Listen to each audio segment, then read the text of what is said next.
Man, that gets me every week. I just love that I like intro. it too. I like it too. Not quicker, Cut you don't have to myself listen foot to it. tapping. Yeah, you don't have to listen to it so long now. Yeah, we shortened it for you guys who are watching. They only make you sit through 5 minutes. Now it's just a minute. So anyway, welcome back to Tech Charged. So Welcome tonight, back, guys. special episode. We have Jace as usual. Chris is running late. He will be here. Chris Bow. We're going to talk the controversial topic of towing with an EV. Yeah. So and get into some there's lots of how do I put this? Negative press about towing with an EV, but there's a lot of good things too. So we want to get into that, but we really want to talk more about the specifics. What does it take to do it? More details. And I know we've got two special guests with us tonight. We got Drew and Jennifer that'll be on here in a little bit, and Joe Schultz, who has towed a lot with RVs and more fifth wheels.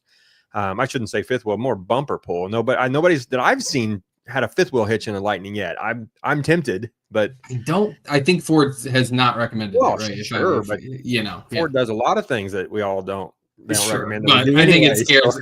We'll start seeing it when warranties run out. You know what I mean? I think so. Situation, or when people start not caring about warranty. Just like aftermarket anything. A lot of things Ford could say, "Oh, warranty void." Yeah. So anyhow, we'll get to that. We're going to talk about the specifics of towing. What does it do to your range? How do you pull in and charge? Do you have to unhook? And how the EV charging infrastructure has kind of started to change that. Because I think that's a big thing that's really started to change our ability to pull in and tow. For those of us who have towed a lot, and we have, I don't know, Jace, you have some for sure. We're more short range, for the majority of our tows. But it gives us good experience. I mean, and just feeling of towing with the Lightning. That's I think the best part of it all, right? You just like, it's so good. I have a couple of sayings that I always say to people, because that's the first question I ask is, well, how far can it go and can it tow? And I got two things I always say. You ever tow with that thing, young man? That's all the big question. Yeah. So I tell them two things. The right tool for the right job.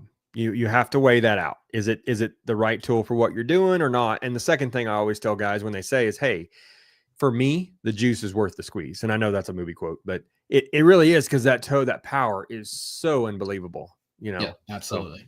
So, anyhow, so we'll get into it here shortly. Jace, just kind of do a background. What's new with you this week, since we don't have Chris yet? Yeah. Real quick, I think, we had something big kind of happen this week with Tesla superchargers launching on Apple Maps, EV routing and CarPlay. I think that was huge. The fact that you didn't have to have an update, that was really surprising to see. I really did expect an update needed, either on the iOS side or the truck, or even perhaps both. I was one of the first people actually to try Apple Maps EV routing in CarPlay when it first launched back in, I think it was 2023, October or November, right around there. I had gotten the OTA and it enabled it. So I kind of expected something like that, to be honest, particularly on the Apple side, like maybe it would come through beta, but super cool that anybody with iOS 17 and up is able to use it. Still kind of shocking. I kind of tweeted about this today. Still kind of shocking that it's only available to the Ford Mustang Mach-E and the Ford Lightning and Porsche Taycan. Other than that, it does not. I did try to ask today some people I knew if it was on the Macan, but I did not get an answer back on that yet. But to my research, it is still only available on those three vehicles, which is just crazy to me. Yes, it does not precondition still. That is a huge caveat. But I've learned a lot this week about the differences between Android Auto and CarPlay. There's some super surprising things like Android Auto, Google Maps. You cannot filter networks. I heard. Is that true, Martin? Can you not filter networks? Not specifically networks. You can do some filtering, but it's certainly not the level that we all want. So it's so interesting. So the little pros and cons to both. I mean, we just need ARBP is, I think, the closest that we can get to a true one solution fits all, at least right now. So, but like I said, big step for us getting Tesla superchargers and Apple Maps. That changes everything.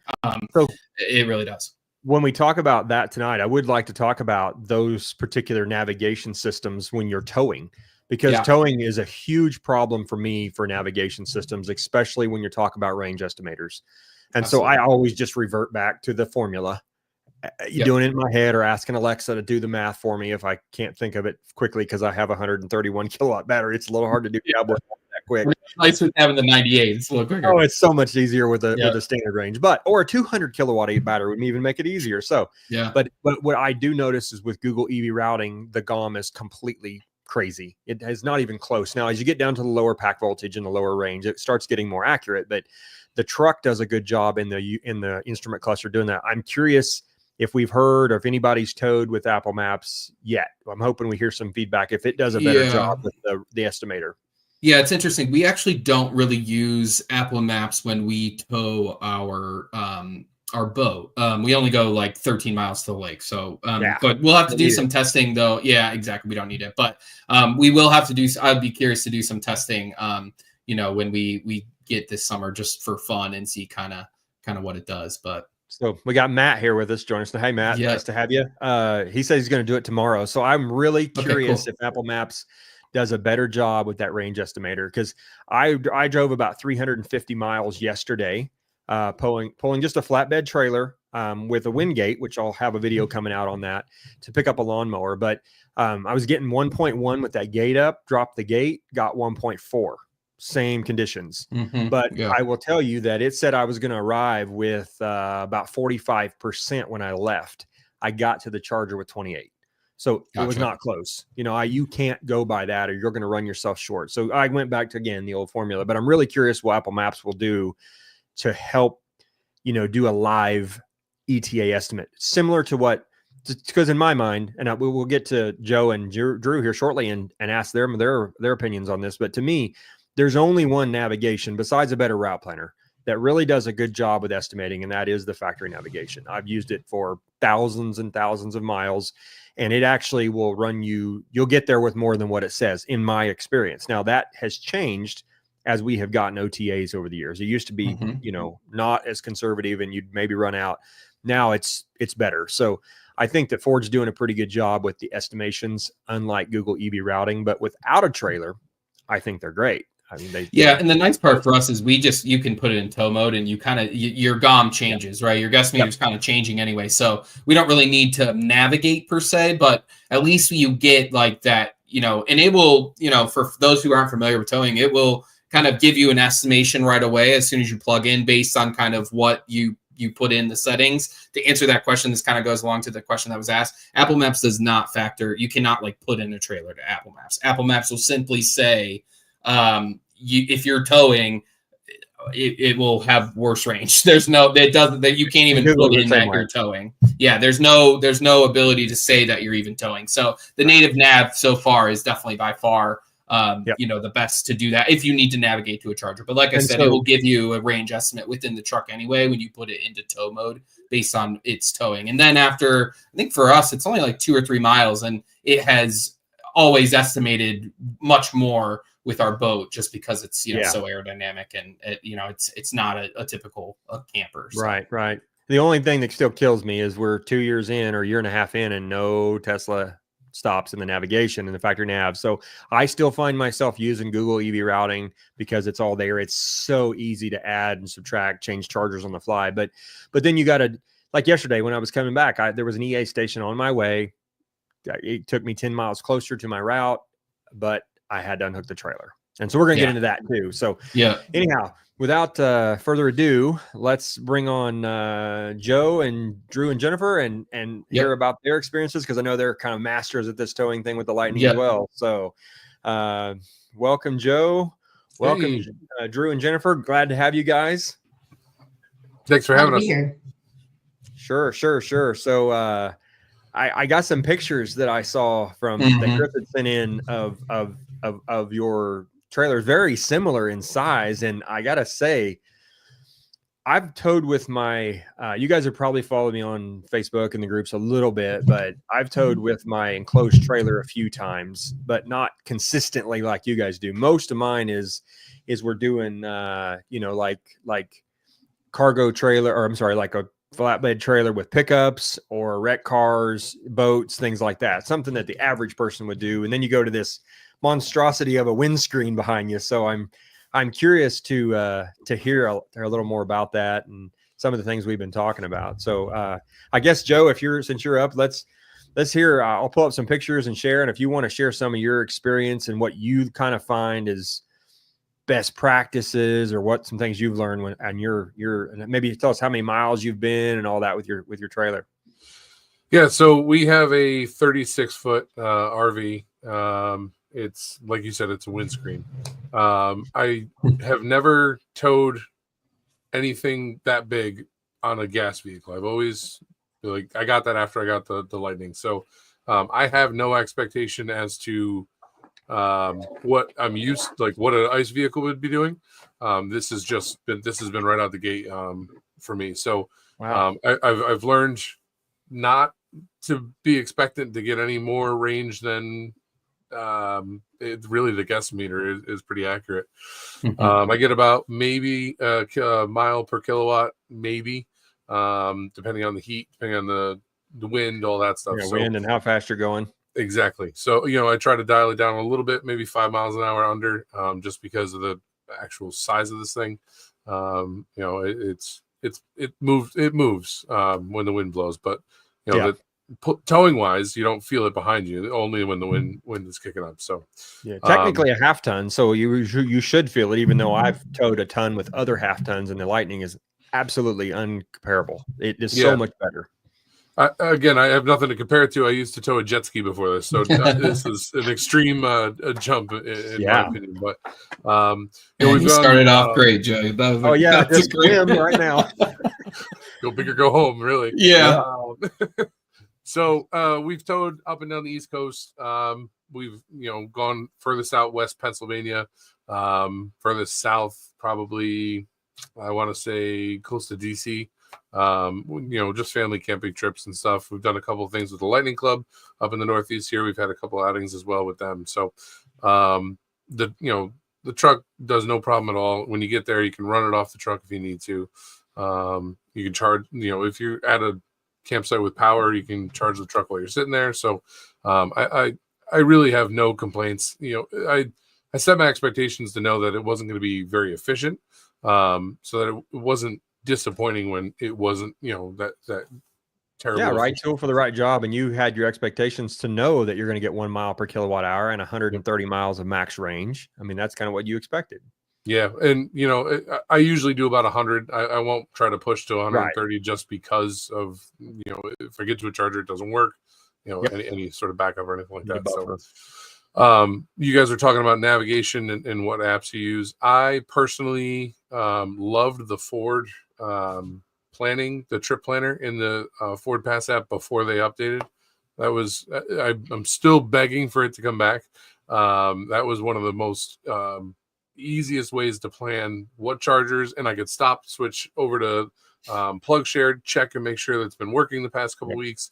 And verify, because every trip we go on, I verify that the chargers are recently working so that I don't pull up and I'm toast, because I'm down to almost nothing with this thing. So, I did have one trip coming back from Pennsylvania. I had to disconnect, went to plug in, and the chargers said on plug share that they were open, but nobody had ever checked in there. They were brand new. Well, I got there, they're all the cases were wide open. There was some sort of tech working on them. Boy. None of them were open. So I had to leave the trailer, go back south, another exit, find a Tesla supercharger, and then come back up. The Tesla superchargers being in Apple Maps now, I haven't used it yet for towing, just because I still use either the nav inside the truck or a better route planner. Those are my two go-tos now.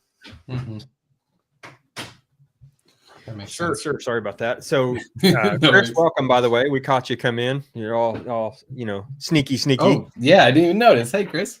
Cat-like with my stealthiness. Yeah, I believe you were underestimating the sneakiness, sir. I was like, I'm not going to get on. Watch that movie. Until Joe and Drew and Jennifer are on, I'm not getting on. And then once I saw them, I'm like, cool. Now it's safe. So I hear you, Joe. I missed the trip planner too. I used to use that a lot. And honestly, I was using it and a better route planner. And now I gotta tell you, if they bring it back, I'm probably not going to use it much because I've gotten so good at a better route planner. And honestly, like my first Canada trip was a spreadsheet for a week with triple backups at every stop. Yeah. This was over a year ago. And then last year was like, PlugShare says we're good. And I spent like an hour. So, we drove that. Now the second year did have Tesla superchargers. And I got to be honest, for range anxiety, I didn't never really have that because I planned it and I knew what the truck would do. Charger anxiety the first year was horrendous. I don't know about you guys. Joe, did you experience that charger anxiety? Yeah, this was my first EV, so the range anxiety was awful at first, and then I learned how to bounce from charger to charger, and then started finding, these don't even work, and that's when charger anxiety kicked in. It's better now than it was. I got my truck June of 2022, so that first year was god awful. Yeah. The following year was a little bit better. This past year was much better. Hopefully we continue that trend, especially with the superchargers opening up this past year. I don't even think twice about it anymore, Yeah, I'm to the point where, we try not to get political on here at all, and I'm not going there, but with everything that's happening in the scene, who knows what's going to happen with our charging network. But if to me, I hate to say this, as sketchy as it can be in certain locations, certain corner conditions, if they stop adding chargers today, I can still navigate. I can get around as long as the ones that are there stay open. I feel like I'm in a good enough spot.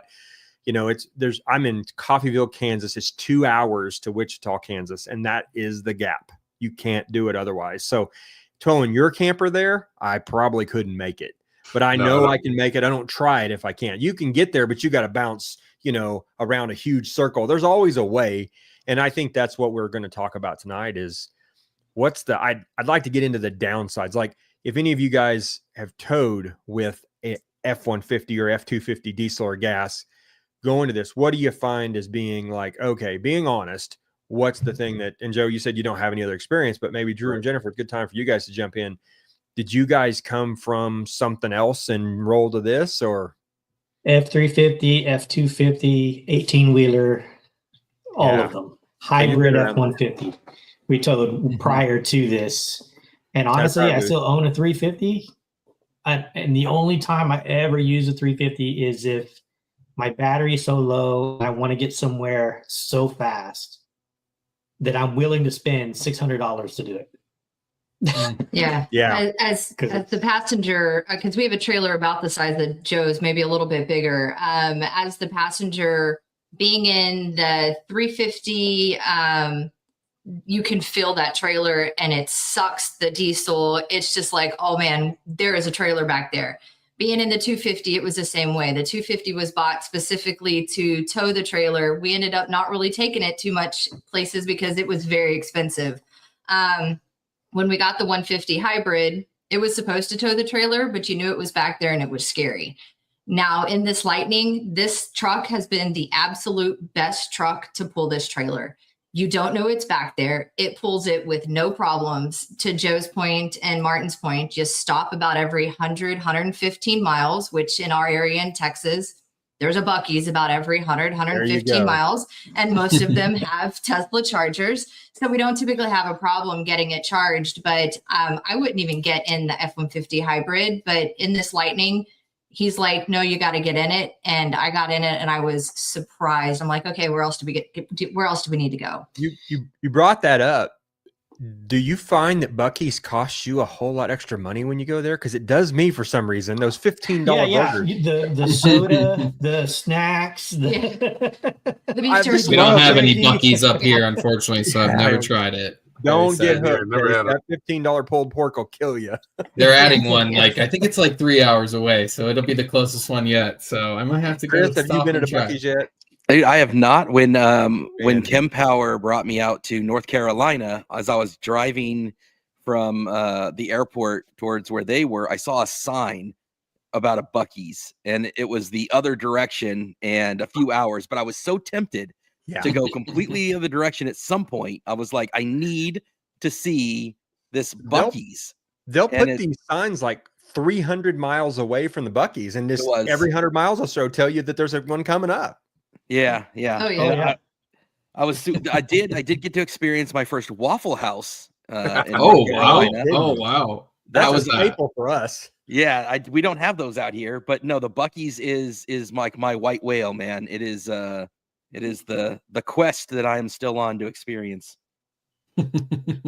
Yeah, so this that is trailer is actually 10,000 pounds. Wow. 38 foot, 10,000 pounds. This is the max for the F-150. Well, and it is using an equalizer hitch. Okay. I gotta be honest with you though, Drew. Ford says that. I know nobody's officially ever going to say, but I've had way more than that on the truck. It handles it like a dream. I've never had a half ton not squat like this truck does, and so stable. So when I put this one on there without the hitch, it squatted it to the stops. Really? Yes. A lot of tongue weight here. A lot of tongue weight here on this particular trailer. Not all trailers are this way, but this is, like I said, 38 foot long, 10,000 pounds. It will squat. It squatted to 250. So, you know, I've been in one similar, not in my Lightning yet, but I had a 27-foot toy hauler before, and that thing was tongue heavy. Yeah. I pulled it with all kinds of diesels and half tons. My favorite, to be honest with you, I had a 05, one of those SRT10 Dodge Ram half tons, the Viper motor, like a champ. But I had the airbag, and every half ton, every truck I've ever had that wasn't a 3/4, even the 3/4 or better, we've had to bag those trucks, add airbags to get them to not squat. But I can see this 10,000 pound trailer being good. But even with my trucks, I pulled a Lightning back from South Carolina to Kansas, and it squatted at like 1.5 inches, balanced correctly, right? You know, with a little bit of tongue weight. So, yeah. What's funny is I will tow my 350 with the Lightning. Yeah, I have too. My bad, yeah. Of course, you hear it from your friends and your guy. I have a buddy who I grew up building trucks with in the body shop, and he was like, "You're not going to tow a diesel with a half ton." And I'm like, "Well, this is not really a half ton. They rate it like that, but it doesn't look like that, but the weight is not." Well, isn't the weight of the new Lightning the same as the old 250? Yeah, like 7,000 pounds. You get a 97 Power Stroke. It's about the same weight, and no comparison. So, yeah. So, what do you guys find when you're towing? I know when we talked about several topics here. What do you find? Do you find you're having to unhook? I noticed this particular picture, you're not unhooked. Do you find you have to unhook much or not? I do not. I actually plan my route and timing so that I don't have to.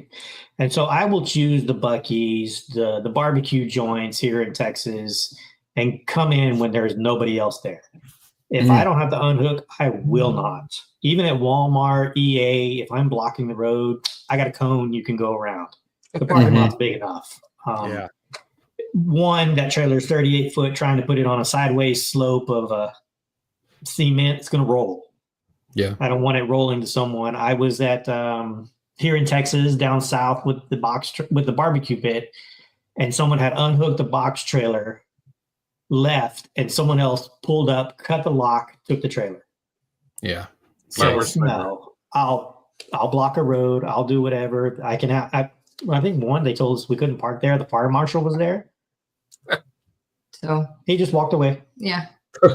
I mean, what's he gonna do? Yeah. I mean, what's he gonna do? I wasn't blocking a fire lane. I wasn't doing anything. I stuck out, and it was that black trailer there. But we never park. We always consciously make sure that there is a path to go around. I'm curious. Are you guys? Is this both your trucks? Both Lightnings? Yes. Okay. Okay. Yep. Lightning is 6 lug, by the way, to answer that question. Yeah, they're 6 lug. 6 lug. Probably could be 8, to be honest. But I believe the Ram Charger or whatever the E-Rev concept is going to be 8, correct? And the Silverado EV and GMC Sierra EV is 8 lug. The weight dictates that. I think to being under 7,000 pounds, and that's not the hard and fast number, but there's a weight rating for that many lugs. You know, and again, it could have went 8 and been fine with the weight that it actually can carry. So do you guys find, like, I know you said you don't have to unhook much, and I find the same thing. Unhooking is, I actually bought one of those trailer gearboxes for my trailer so I can use my drill. It takes me about 12 seconds to unhook my trailer because I've just got it down to a science. Our Carolina trip to get Joe's Lightning, not this Joe, a different Joe, was 27 stops for us. Oh, wow. And I think I unhooked 4 or 5 times on all of that. So what we find, we put one of those gearboxes, but do you find the difference between these two trailers pretty drastic, or is the wind? Because I'm finding out with my stuff, the wind is more dictates it than the weight. So on this particular trip, from our house to this location was about 130 miles. It was in the Texas Hill Country, up and down hills, around curves. We averaged probably 5 miles-ish less per hour as we were going from our house to here. My range was 1.1 and his was 0.9. And so we have very similar vehicles. They're both ERs. His is a Lightning with the tow package. Mine is, a Lariat with a tow package, but mine's an XLT without that extra tow assist. Without the max tow. But that's really the big difference between the two. And the difference, she may have gotten the 1.2. 1.1 is what I was getting. 1.1 because she was drafting the RV. Mm-hmm. Yeah, that helps a little bit. That helps a lot. And maybe we can between the box trailer and the big trailer, there's not a whole lot of difference in range. It really just seems more like a parachute. Yes. So when you get into the flatbed, the jet ski, the boat, it's a totally different story. Yeah. Yep. Definitely. Right. Absolutely. So to answer everything Jeeps and Outdoors question, you cannot buy the book. If it says 7,700 pound, Ford does not want you to go over that. So, in my opinion, because I'm not a representative Ford, here's the air quotes, but I wouldn't be scared to tow 10,000 pounds with any Lightning. I don't care which version it is. I think they all have that. I would never buy one of these new Flash 25s. Yeah, my 22 has everything. At the hitch underneath, because there's two different weight ratings. It's without the weight distribution hitch and with the weight distribution. Correct. Hitch. The only way we're hitting 10,000 is with that hitch, not because of the truck. So double check that sticker underneath your hitch. Yep. And make sure that's what that says, because I think the 7,700 is just a standard ball. So break this down, guys, for those of us that don't tow, because I'm not a tower, right? And mine being the standard range without any, I don't have the max tow, I don't have the tow technology package, I don't have any of that. You're in the same boat as I, Chris. I think we're at 5, right? 5. It says 5, and then if you add the tow technology, it goes to 75 or 77, and then if you have the max, then you get the 10. So can you explain like that breakdown and then the idea of the hitch like you're talking about? Because I don't know from one hitch to another. So I can explain the mechanicals of it because I've built both trucks. I've built several of these. Mechanically, frame's identical. Yep. Yeah. Mm-hmm. Suspension's identical. Mm-hmm. Rear bumper where the hitch is identical. Mm-hmm. Now, when you add the weight distribution hitch, that takes some of the tongue weight off of the truck. That changes everything. So that's why I think, Joe, that's what you were talking about. Correct. And what's that mean? A weight distribution hitch? So how would I know there's a set of one bars on the back that connect to your trailer that pull some of the tongue weight off of the truck and put it back on the trailer.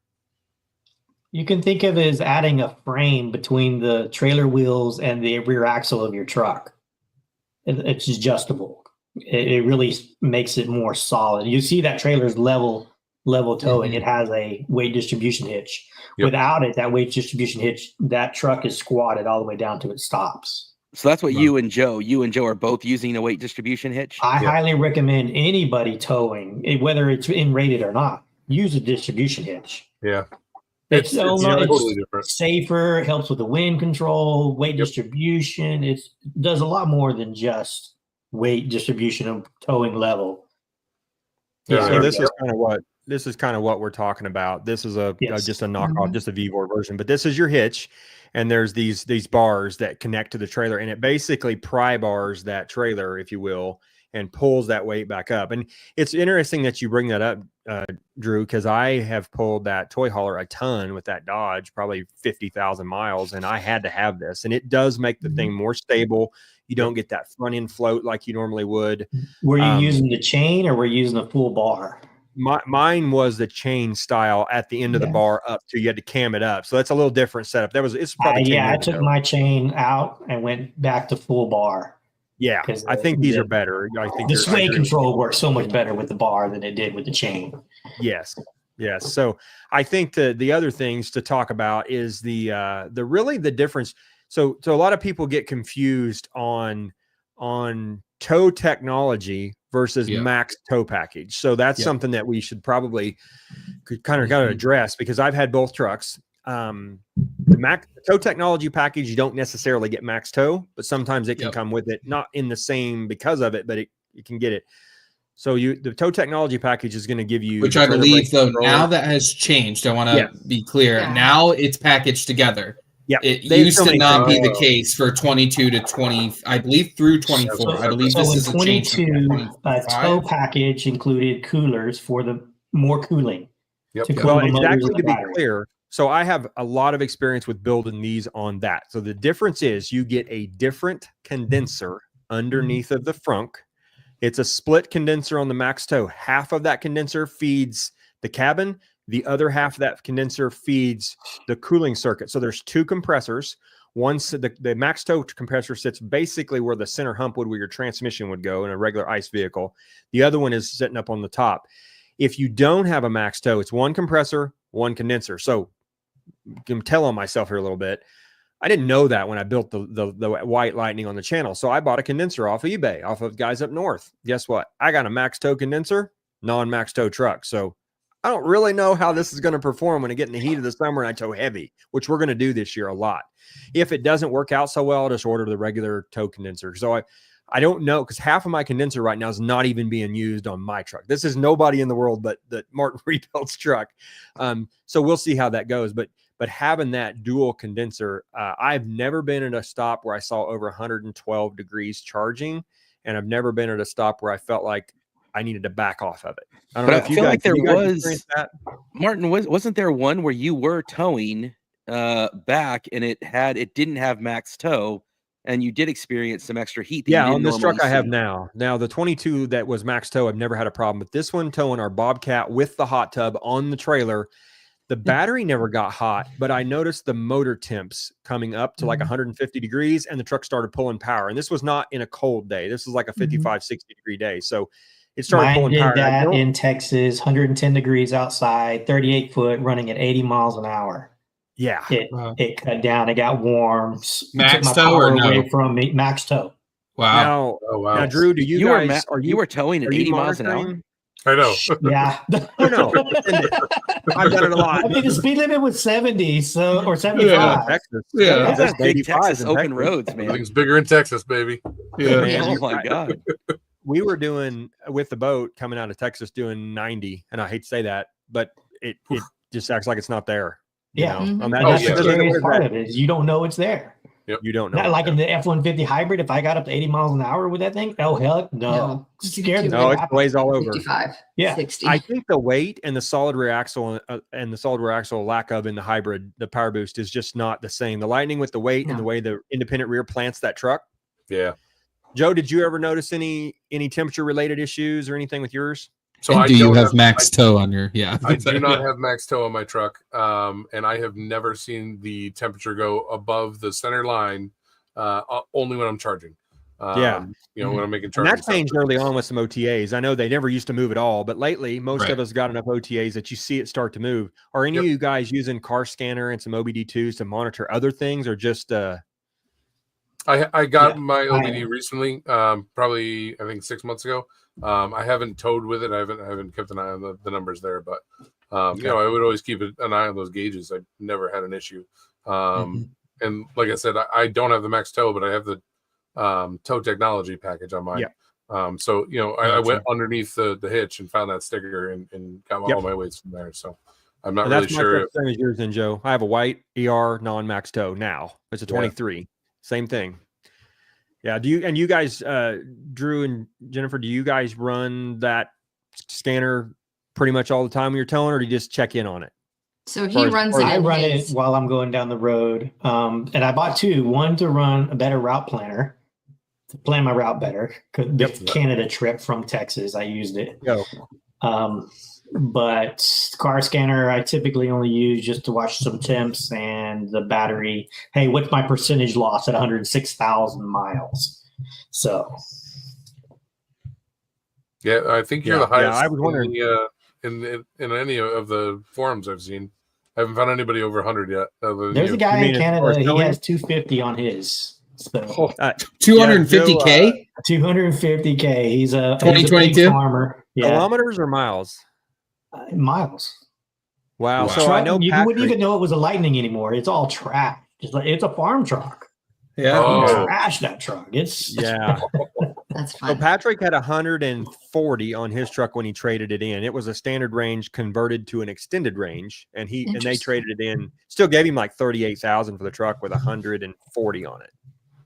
Yeah. Wow. Very cool. That's crazy. I'm gonna push it. I'm pushing this truck as far as I can go. Oh yeah. What's your degradation so far? How many miles do you guys, Drew and Jennifer? How many miles do you have on your truck? I have 106,000, probably closer to 107 now.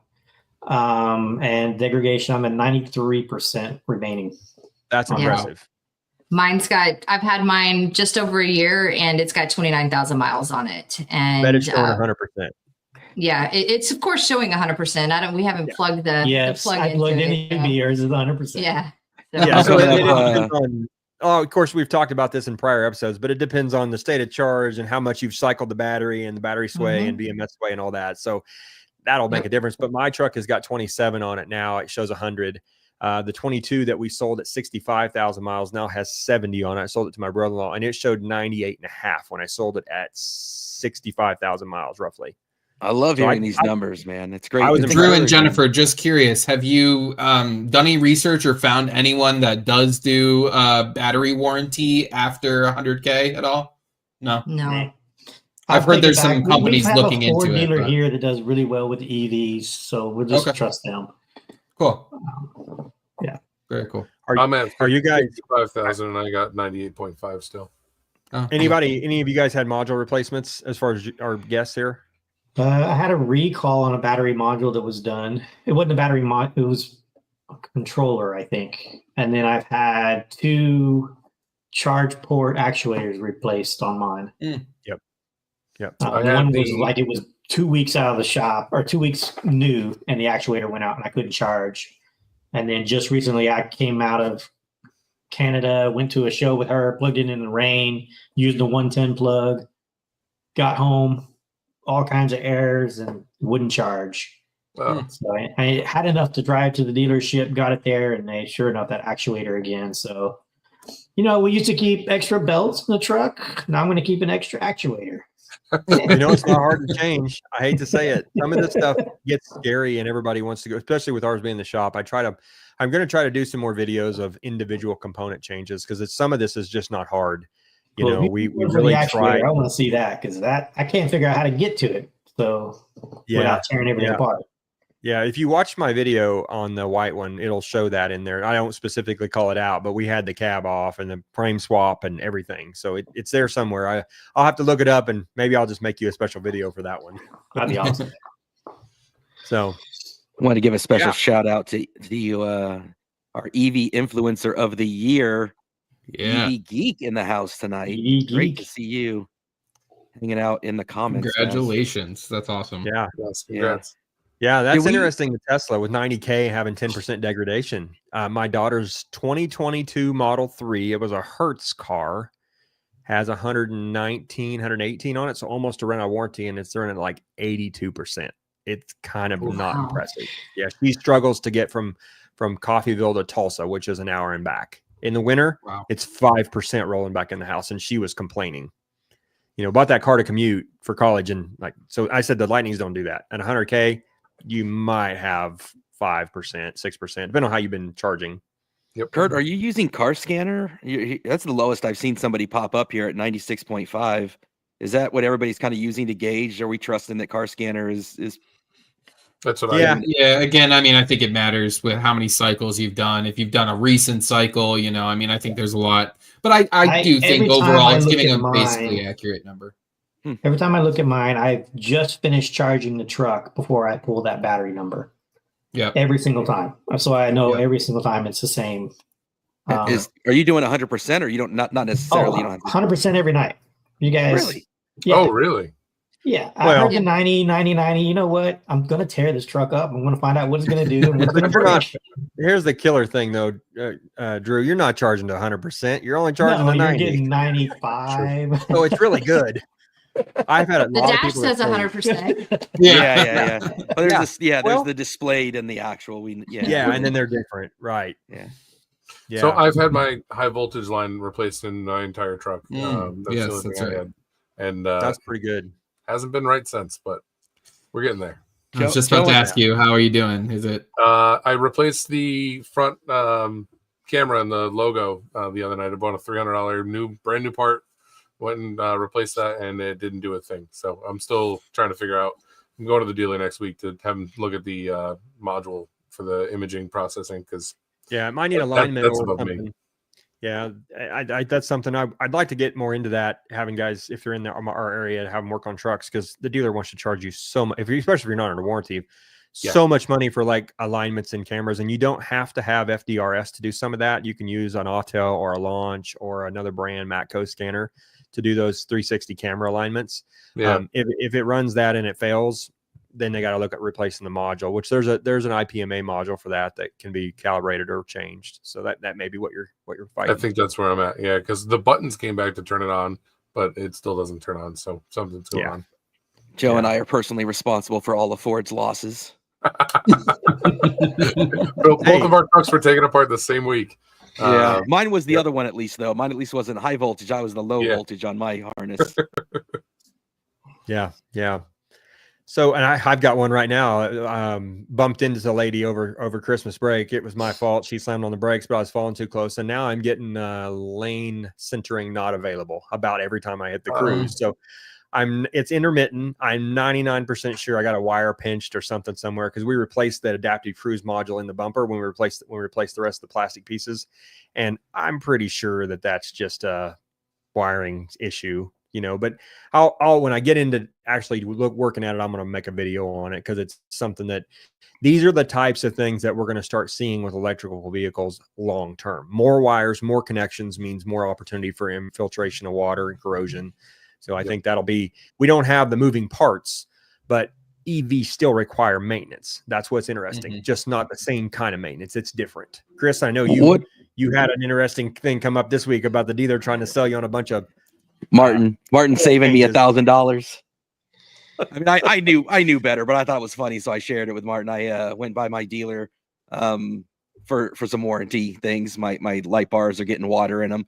It only rains 5 times a year in the Bay Area. And did you have those replaced? I did. I had them replaced, and it's and after the current little storms that we had go through, they were there again. And I'm coming up on my 3rd year just around the corner, and I was like, well, I better replace it now because I have the extended warranty, but I think it explicitly excludes lights for some reason.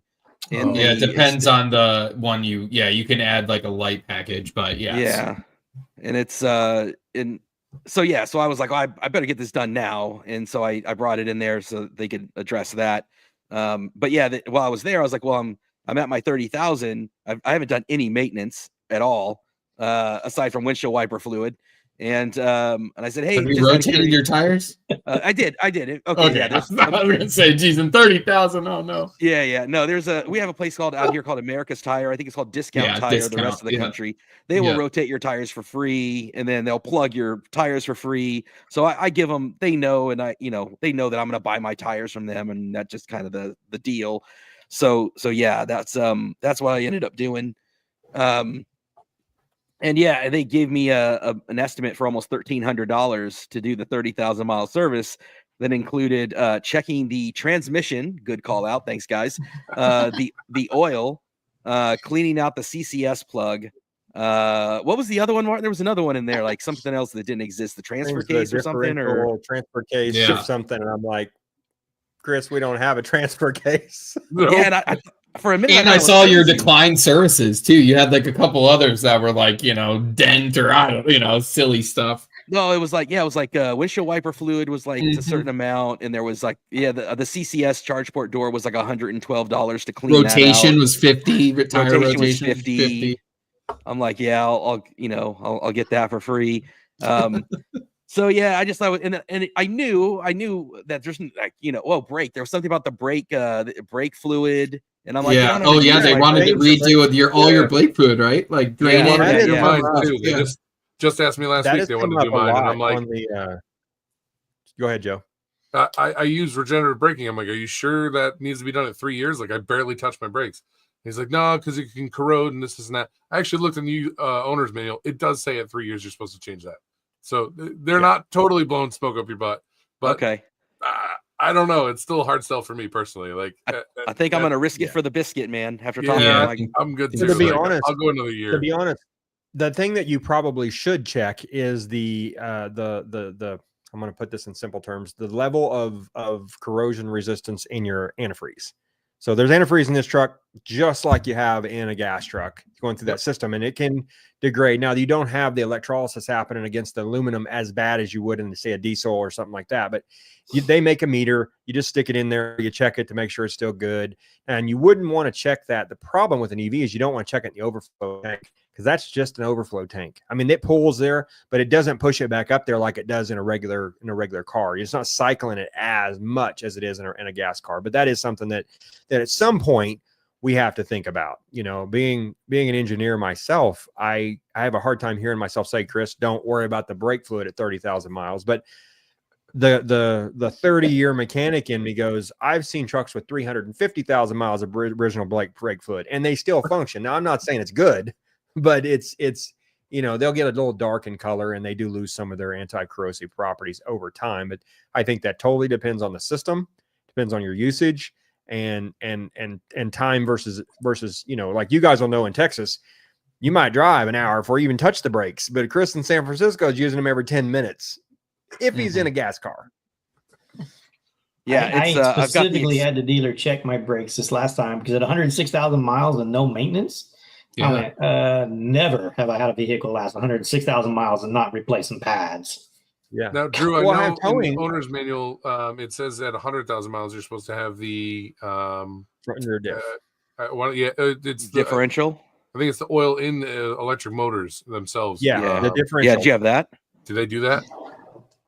No. And you don't. I probably would at 100,000 if I kept one that long, because really it's an oil change. You drain it out, you change the filter, you put it back on. It doesn't take very much time. There's a little bitty oil filter on both the front and rear diff. So that is still a differential, just like in a four-wheel drive truck. It just doesn't, the motor, the electric motor is inside that. So you still have fluid and gears. It's a 9-to-1 gear ratio, I believe. Somebody's going to correct me on that, of that electric motor down to the drivetrain. So you still have fluid going that does break down over time, and that is good to get done at 100,000. But I told Chris, you're not even a third the way there, so don't worry about that. Well, I'll take it back to him, have him check it out for me. I need to just follow what I'm curious if. Yeah. Sorry, go ahead, Chris. I am curious what they'll charge for that. But I mean, if Drew is going 100,000 miles and hasn't done any of this stuff, I'm feeling real good about mine. You know what I mean? Like, I was going to say it was $50, I think, or $45, something like that, and I just used points. But that's my dealer. Literally was like, "What do you want us to charge you?" Like, we don't really know. We haven't had anybody do it, and so we don't really know. And these were, of course, the 10, the 20, you know, a little bit earlier as well. So, but you know, I mean, they were like, you know, $40 for total, and you're good. Yeah. So towing like you guys do, Drew, I would recommend that you do that and have them save the samples that come out and send it off and have it analyzed. There's lots of you just Google oil analyzation places, and a lot of them will come up, and you can send that off and they'll tell you what they find. And then if there's traces of things in there that don't look good, then you can preventatively try to help fix that. And you'll have to talk to somebody who's, you know, into differentials to know what they're looking for. But if you don't catch something early, it can be catastrophic. So that's, you know, oil has additives and friction modifiers in it for that stuff. So it'd probably be something to look at, and just say, hey, when you drain that oil, catch it in this, take them a, you know, stool sample. Give me a sample. Yeah, give me a sample. Stool sample cup. Yeah. I mean, that's what they do. Yeah. How far is Drew from Kansas? I mean, I assume he'd have to go through Oklahoma, which I know Texans don't like to do, but we're 5 hours from Dallas. That's not bad. No.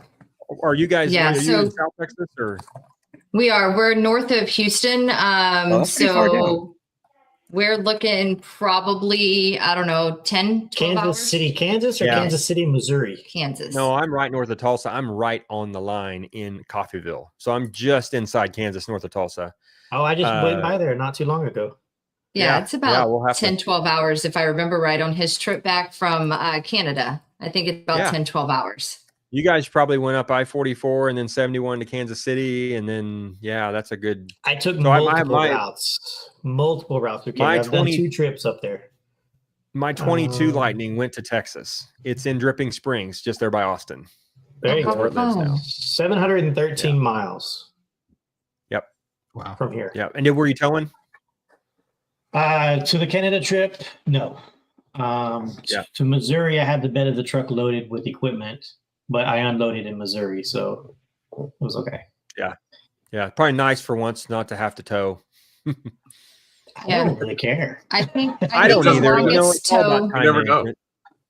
I think the longest tow we've done is actually my truck with my box trailer. We took it to Lubbock from Houston. So what is that? That was with stopping and everything, ended up being like a 10-hour trip. So 8 hours. I think it's like in the 500, 600 mile range, maybe more in the 500-mile range. And we stopped 3 times to charge it up there. And it drove like a dream. Wow. There's a stretch from Sweetwater to Lubbock where you're like crossing your fingers. But as long as you've charged and paid attention to what you've got going on with what your meter's telling you and all of that, you just hope you don't get a headwind.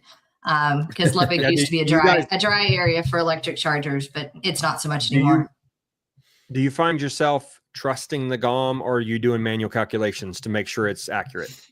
I just calculated an extra 30 miles to every charge. There you go. And then if I want to run at 80 miles an hour for a short burst, I know I have that extra cushion of 30 miles. Well, people talk about that. That's a good point. And even with towing, and it comes in tonight, I have been preaching for a couple years now, that towing or not, it's always better to go faster.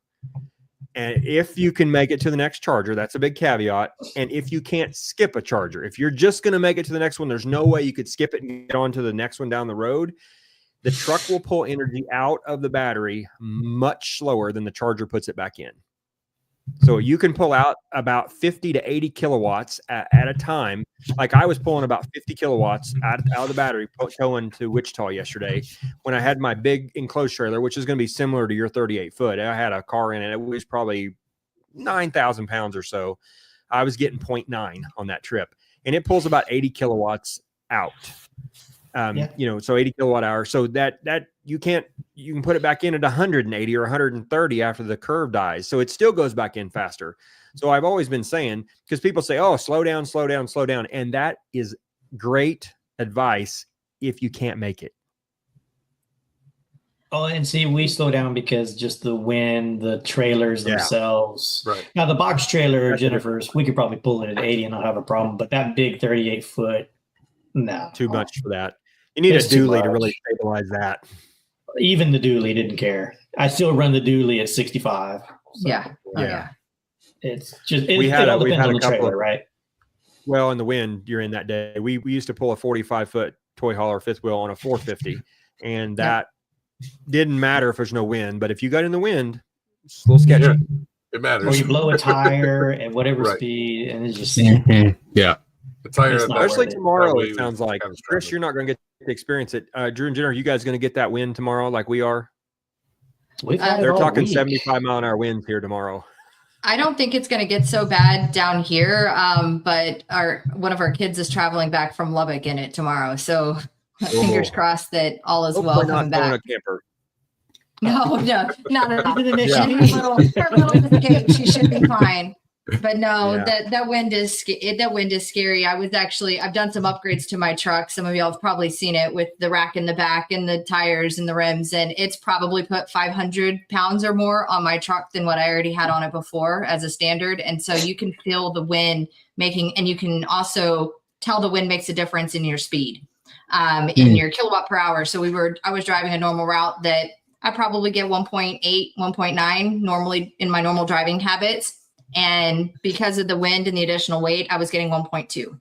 So definitely the wind makes a huge difference in even daily driving versus in addition to just having a trailer on it. Well, I think you're exactly right. And so really the boiled down bottom line to driving an EV is wind is the enemy, and it can add speed in the same mile an hour that it's blowing. So if you're pushing into a 30 mile an hour headwind running 70, you're doing 100 miles an hour. You're going to get the same effect. And there's a little bit of difference for loss and stuff there because you don't have the tire rotations and some of that, but effectively it does the same thing. And so I find myself paying attention to wind on my trips way more than anything else. Because I noticed that too. I have paid more attention to the wind with the EV, but I still have the same loss in the diesel. So we have an app called Weather and Radar, and it shows a really nice picture of that wind and which direction live it kind of goes. I use it like as much as anything in my apps.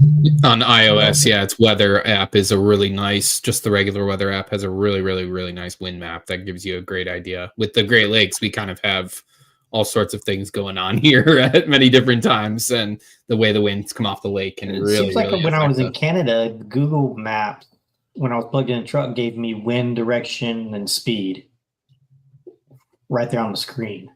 Nice. And temperature. Nice. Yeah, it Which does was nice because it was freezing outside. That was cool. Did it turn back off when you got back in the States, or was it just you noticed it on that trip? I only noticed it on that trip, and I've only been back for 2 weeks. And we literally came home, hooked up to a different trailer, went south, and then put the truck in the shop, and it's just got the truck back out and new tires put on and some other things. Nice. So I haven't really had a chance to play more with it. So, but Google Maps, Android Auto worked really well on the trip up to Canada. Oh, that's There it is. Yeah, see, right, just like that. Except that's the Apple version. Nice. Yeah, well, this is actually Android Auto, but this is That's Weather and Android Radar and Auto, Android yeah. Auto. Yeah, so I'm an Android guy. I can't do Apple, but a lot of people do. So this is the one, and you hit the play button on this, and it shows this like it was circling yesterday around. This is south of Wichita, and it was just circling. So you could zoom out, zoom in. I really like this app showing that interactive. But anyway, if you're looking for an app, Weather and Radar is pretty sweet. I think Jason, you know if that's available for Apple or is it different? Yeah, I don't know. But yeah, if you're an iOS user, I would just use the built-in weather app. It comes on every iPhone and it's just ready to go. So pretty straightforward. And does it display on the screen like that, Jace? I didn't know that was a thing. yeah, that I don't believe it does. So you'd be using your phone, unfortunately. But I'm sure there's probably some other one that we could probably figure out that has CarPlay. Apple's a little more limited on their what apps they allow on CarPlay, and there's been some complaints about that specifically with radar and weather apps that like Radar Scope supposedly tried to do a CarPlay app, but Apple said no, and so they're a little bit limited as to what they allow on CarPlay and what they don't. So that's funny. kind of a little bit I use Radar Scope on my phone a lot. I pay for the premium version because we get do a lot as of well forms here, and Android it's first. not on Android Auto either. Just this Weather and Radar. Yeah. But I don't just worry, searched. you can check in for your Target order. Don't worry, you can do that on. Yeah, or order Chick-fil-A. Yeah. That's not distracting. I know. I don't get it. I don't get it.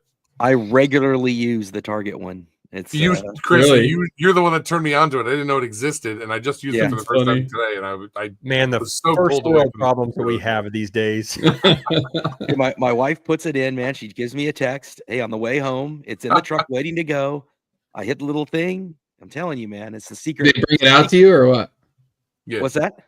They bring it out to your truck, like the They whole. do. Yeah. They bring it out to your truck. Chris, tell me what you do. What I do. I always use the frunk. I park backwards. I back into the spot so that they have to put it in the frunk, and they always every time they're always stunned. 100%. But you have Talking to about that, Joe. That's an excellent segue. So the frunk, while you're towing, I can't go back to gas, and I hate to say it, that I'm not going to say that's not a part of it. Having that frunk to put suitcases easy to get in out of. It's especially if you don't have a bed cover or something else to keep things out of the cab and secured. The computers, most people don't even realize you have a frunk. So technology is going to steal it from the front. Yeah, my wife's purse, she doesn't like to carry it in if I'm with her because I have my wallet, so she'll throw it in the front on the way out. That thing's pretty secure. Have you ever tried to get in one when the truck's dead? Because I have. You can't hardly get in that thing. It's really hard to get in the frunk. I have many times with my 12 problems. Poor Chris. Yeah. Oh no. But living out here where we go through Oakland or San Francisco, like there's nothing in that truck. If there's anything with us, it goes with us or it goes in the frunk. Like you can't leave it visible. If it's visible, you're coming back with broken windows.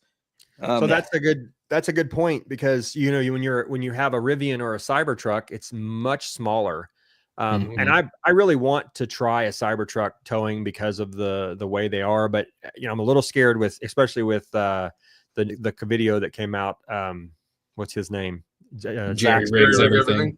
Well, Zach that just came out with the excavator pulled down on the back of his hitch and broke the Cyber. He did it more, I'm going to say more with an engineering test mindset than Whistling Diesel did, but it's still I think so too. A little bit more.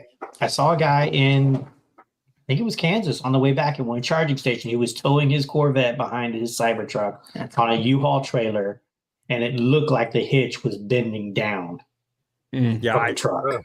Aluminum frame. I mean, it's just, aluminum's awesome. And if they had done the back of that truck better, I think it would be fine. But it's just, I've seen these. Didn't they say it's like 3/4 of an inch, and then when you add like time and erosion or whatever, like aluminum can like shrink. They said as time goes by with corrosion and stuff, something like that, it would get possibly even smaller.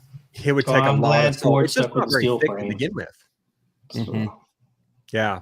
Now, with that said, let's bring up our nemesis, the Silverado EV or the Sierra EV. How many of you guys have thought about that tow? I have Ford people, so okay. I was going to say, what's the reason? People who own one, and they don't do a lot of towing with it, but I got to sit inside of it. I got to drive it around, and the Lightning is so much more comfortable. Yep. Yeah. I mean, I would love the big battery pack and the extra range, but that's the only thing it's got for it right now. That's where I'm at. That's the only thing that would attract me is the range and the battery pack. But at the same time, I lose my trailer assist. I lose my towing. I lose Android Auto. Android Auto. The other downside to the big battery pack, though, is when you're stopping at these fast chargers, you're paying like $60 instead of the $30 that it costs us. So, Joe, when you're towing, you're towing your trailer. How much are you charging to on your trips? Are you going to 100%? No. I'm going to 80 or 90, depending on where the next charger is. Yeah, yesterday that was a good point, Joe. Yesterday I went to 80 on the first one, 90 on the way back because I knew I was heavier and I needed to go in the wind. Now I will say on that, to defend the Silverado, energy's energy. It costs the same whether you're putting 100 or 200 kilowatts in for the distance you're going to travel. Yep. So that's a point. But I would tell you, I don't know if you guys saw the episode with Pat a few weeks ago from Florida, Patrick Chung. He is a good friend of mine. He's the one that had 140,000 on his Lightning. He's towed all over Florida with it. He has a Silverado 4WT now that GM is in the process of buying back because it's had tons of problems. He's got a Flash on order. And now I had to drive a GMC, an ICE, brand new ICE GMC out of New York back to Texas, and I hated that truck. Wow. I couldn't get rid of it fast enough. The Lightning will ruin you. People don't understand that. People ask me, why do you do this? Because they've never driven a Lightning. They don't know the comfort. They don't know the road trip ability, towing or not. It's hard to get the fatigue, the lack of fatigue on a road trip, the Lightning versus everything else I've ever been in. I had a 2019 Super Duty King Ranch. I've never hurt so much as when I road tripped that truck. And it's a beautiful, nice truck with black, the whole 9 yards, power stroke. The seats were horrible. It just doesn't road trip. And so we have a road trip coming up. We're going to do about 3,500 miles this summer. The one time I'm going to do not towing, I tried to talk my wife into taking the Mustang Mach-E. And she's like, no, the Lightning is so much more comfortable. And the Mach-E, we're taking the truck. Yeah. Well, so put it in perspective. I traded in my 2022 California Special Mustang GT for my Ford Lightning, and I picked it up on Thursday, and Friday I drove it to Amarillo. I had done that same trip in the Mustang, and it was like night and day. That Lightning is smooth.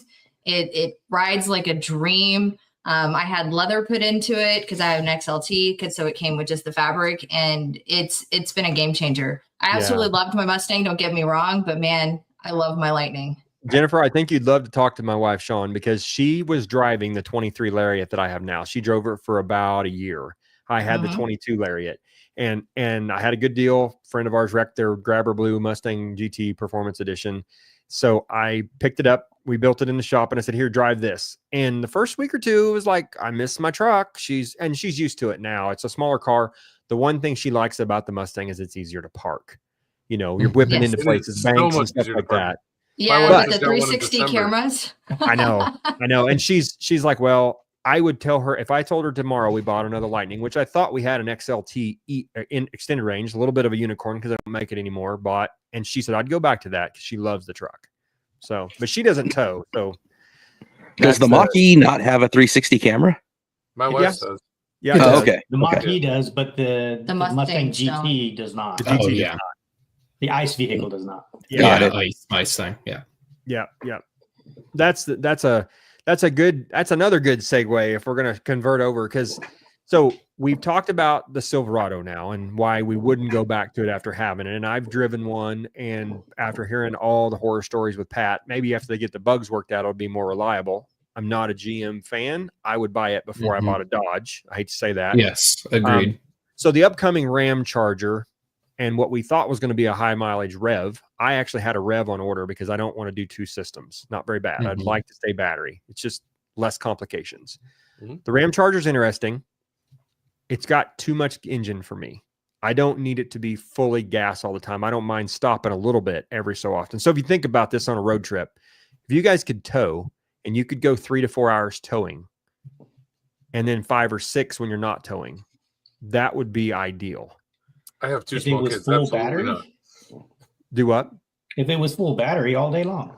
Yeah. So here's what we've been working on, and I'll give you guys a heads up, is that gas or diesel gen set that you can stick in the bed of the truck for just those trips. So if I don't want that most of the year. If I'm not towing, I like full battery. I don't want to deal with any of that. But like, for instance, this California trip where we're going out to see Chris, 3,500 miles, I would like to stop at lunch and to have to charge. And then at the end of the day on a long, that trip without the generator from here to Southern California is like 9 or 10 charges without towing. That would be like 18 with towing because it's about half the miles. But I can cut that down to 4 or 5 with this gen set in the bed of the truck. And then with towing, you're talking about, again, what it's going to effectively do to your GOM is it's going to not quite double it, but add like 40% range. So if you're getting 1.0, it should take it up to like 2.0. So that's really what you're going to see on the dash, is it's just going to change how your efficiency, because it's not using out of the battery. It's going to be pulling from that generator as well. So that's the idea behind it. But I think that's cool. It's not something I want to do. And I got to be honest, I don't like to think about burning gasoline again. It's not my wheelhouse, but I've done so many 60,000 miles towing. That trip back from South Carolina wore me out. I was going an hour and maybe an hour and a half, stopping 45 minutes. We took a 35, 40-hour trip and turned it into a 60-hour trip. Yeah. It's and I was exhausting. Yeah, I was exhausting. And I wasn't physically exhausted. That's the great thing about the truck. You get out, you walk around, you're not hurting, but I was just ready to be off the road. I'm not a long-term, full week road tripper. I like a day or two. So that's why we're trying to develop this for guys. Like if you wanted to take your camper and you wanted to pull it to, Oklahoma City, you threw the gen set in the back, you let it run while you're going, it extended your range, and then you get home, you take it out, you throw it in the shop or whatever, and you don't think about it again for a while. I don't think it's going to be for everybody, but it's going to be an option for the guys that if you could mount that to the tongue of the trailer, you could. Yeah, that'd be pretty cool. Then I'd be all right with that. So even then, to go a step farther, some of the trailers have 4, 5, 6 kilowatt generators in the trailer. So you could use that now. It's all the if you think about it, if you add 7, even if it was a 7,500 continuous, you add 7.5 kilowatts back to an 80 kilowatt pull on your battery. It's not going to move the needle very far. We're looking at like a 20 kilowatt generator. It's about $6,000 to sit in the bed. Home use. Yeah, it could be, but these are made for mounted in vehicles. Winco makes one that's pretty affordable. 35 horse Briggs and Stratton engine. It's a rail mounted deal. I did some calculations, and Chris, I think I even sent you the spreadsheet on it. It's 600 plus miles with that generator in the bed, not towing, which means 300 miles towing without stopping. Cool. And so it's going to be that would be a real game changer. I think if you just look at strictly Lightning sales, and Jason, I know we've talked about this before too. Why are the Lightnings not selling? Because the 5 of us sitting here are convinced it's the best truck ever made. I don't think they're selling because people are scared of charging anxiety. They don't understand it. They don't want to. A lot of my buddies just say, I'm not stopping for 45 minutes, you know? And I think those sales are just kind of dependent on where you're at, because here in College Station and even Tomball, they don't stay on the lot. They come in, they go out. That's true. Texas is a really good adoption area, but you look at just strictly Lightning sales, you got 350,000 F-150 sold to 30,000 Lightnings. I mean, it's just, it's 10% at best. Production has decreased, you know? Yeah, production has decreased too. So, I mean, you know, we should be, you know, seeing less, and we are, but we still have, with lower production, we still have 24s on the lot, you know? And I've even seen 23s. I've done a couple videos on this where, you know, I'll get the loaner F-150, and it's been since 2008 since I've owned a gas F-150. And when I started, you know, getting the STX and some of these loaners that I've had, I'm looking at 700 to 900 miles, and I'm like, good God, man. And so if you're able to get, you know, a $50,000 STX to go 700 to 900 miles, depending on which spec you've got, and especially out here in California, a lot of the trades folks, they're living in the Central Valley. They're living in Modesto, Stockton, Tracy, Fairfield, and then they're driving into the Bay Area proper, and then they've got their different work sites they're going to, and then they got to drive back home. They've got, you know, they're loaded up with gear. Even though it's great, the frunk and all the charging and all the stuff that they have available to run a work site, you know, maybe the foreman, maybe the person that owns the business is driving the Lightning. But the trades folks themselves that are out there doing the work, they're oftentimes driving so far away that they're just they want that 7 to plus, you know, especially if they're towing something behind them. I think it's a risk, number one, for, like you said, tradesmen. I think that's a big jump. But I also think it's the shifting of those habits, right? Like you can only kind of show someone the changing of the habits. They don't get it until they actually experience it themselves, right? They don't understand not going to the gas station. We can tell them all day, but and I have told them, you know, I'm sure you guys have too many times, you know, in the Target parking lot, probably, Chris, right? They're like, wait, what is this? Some new kind of truck, you know? And you get the same questions, and I feel like even if they've asked those questions before, they're still asking them again because they still don't believe it. You know what I mean? They can see it, but they don't get it. And I think that's the struggle with it, is truly, you know, even my parents, they are well versed on EVs because they spend a lot of time with me, but they still don't quite get it, right? They're still like, well, we don't want to spend 2 hours on a trip, you know, charging. And I'm like, guys, we've told you our charging stops only average about 20 to 24 minutes. We're not, you know, and if we take Justin's extended range, we only have to do 1, you know, I mean, obviously it depends, but like for them, you know, and they wouldn't probably drive a Lightning. I mean, they probably have a smaller vehicle, smaller battery, so they probably wouldn't be charging nearly as long. You know, I mean, people don't quite get it until they really experience it. And so I think those are the headwinds kind of that EVs have to try to fight through. You know, when it comes really down to, you know, why they choose the other direction. The people I have a lot of friends who have Lightnings who one guy's never DC fast charged it. Yeah, it's always at home. That's awesome. And when you're looking at that business case, think about the time you spend at gas stations over a year that you never do anymore. And if you do have to DC fast charge once or twice, it's probably not outweighing those year of gas station stops that you're doing every day or every week or every 2 or 3 days, depending on how much you're driving. I mean, I tell people, the guys who I'm trying not to BS, I'm giving you the real story. If you want to buy a Lightning and you're worried about this, 200 miles. Don't go over 200 miles in your daily trip. You're never going to have to fast charge. You're never going to have to fight any of those things that EV they say is bad. Outside of that, which is, remember, 90, I mean, at 200 miles, you're talking 90, probably 8% of Americans, maybe 99% on their daily, you know, I mean, that's why we're looking. And that's exactly why we're looking at this genset, not for those guys, not for even the people that are driving maybe 3 or 4 hours a day, but for the people that are towing, and it wears on you for that longer. Because tonight, you know, I even titled this episode EV Legit Towing Talk. Is it crap or is it great? Well, there's 3 of the 5 of us here that do this a lot with big trailers. Would you go back to a gas towing? No. I wouldn't even try it. And we just tow a boat. I mean, we tow a 21-foot boat, and we've had 2.7 liter ice times 2. We've had the Power Boost hybrid, and we had the Lightning. And I will say that the Power Boost was a good middle ground. You know, it was better. You know, and like I said, we're only towing a 21-foot boat, but you know, it was better. And then we got in the Lightning and towed, and we were like, oh, you know, it's that much better. It's 5, 6, 7 times better, and then even the Power Boost. But how do you explain that to somebody? You know, you can tell them all day, but they can't until they feel it, and it's really hard to get them to get that. You got to get in the truck. You got to get your butt in the seat and go for a drive. I've done that so many times. I've done that several times. Here's the keys. Let's go. Let's go. So, right. A couple of my neighbors a couple nights ago, they both drive Jeep Gladiators. They're all about, you know, triggering out big tires, crazy looking tires. And I finally convinced them both, let's go for a ride real quick.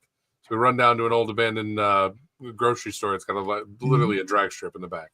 And I let them both floor it. And I got back to the house. And we're in a group chat, and they're texting me, I got to get one. We got to trip. I got to trip my wife's car. Isn't it funny how it changes those mindsets too? Not only habitually, right? Like you change the habits, but at least for me, and this is kind of what happened for me. I had a 2-door Bronco, right? And I wanted that boxy, noisy, like I'm like, it's the best looking car ever. But then my partner Justin got his Lightning, and I got in it, and it changed my mindset of what I found most valuable in a vehicle, and that is crazy to me because I would have probably told you, oh, you know, and I loved F-150. There's no doubt we owned it before. You know, I did love F-150. However, I thought it was, you know, I wanted something smaller. I didn't want something so big. But then when you kind of combined all electric, Lightning, quiet, Blue Cruise, blah, blah, blah. You know, I could go on and on Pro Power. You know, I could go on the frunk again to like, you combine all those things. And that's when I think the mindset changes into like, wait, maybe I don't want the noisiest 35-inch tires. Like maybe I want a comfortable, you know, Blue Cruise enabled, whatever. If not, you know, sorry, Chris, that, you know, that you have. It's funny how like my mindset went from noisy, fun, manual Bronco to I want the quietest truck on the market.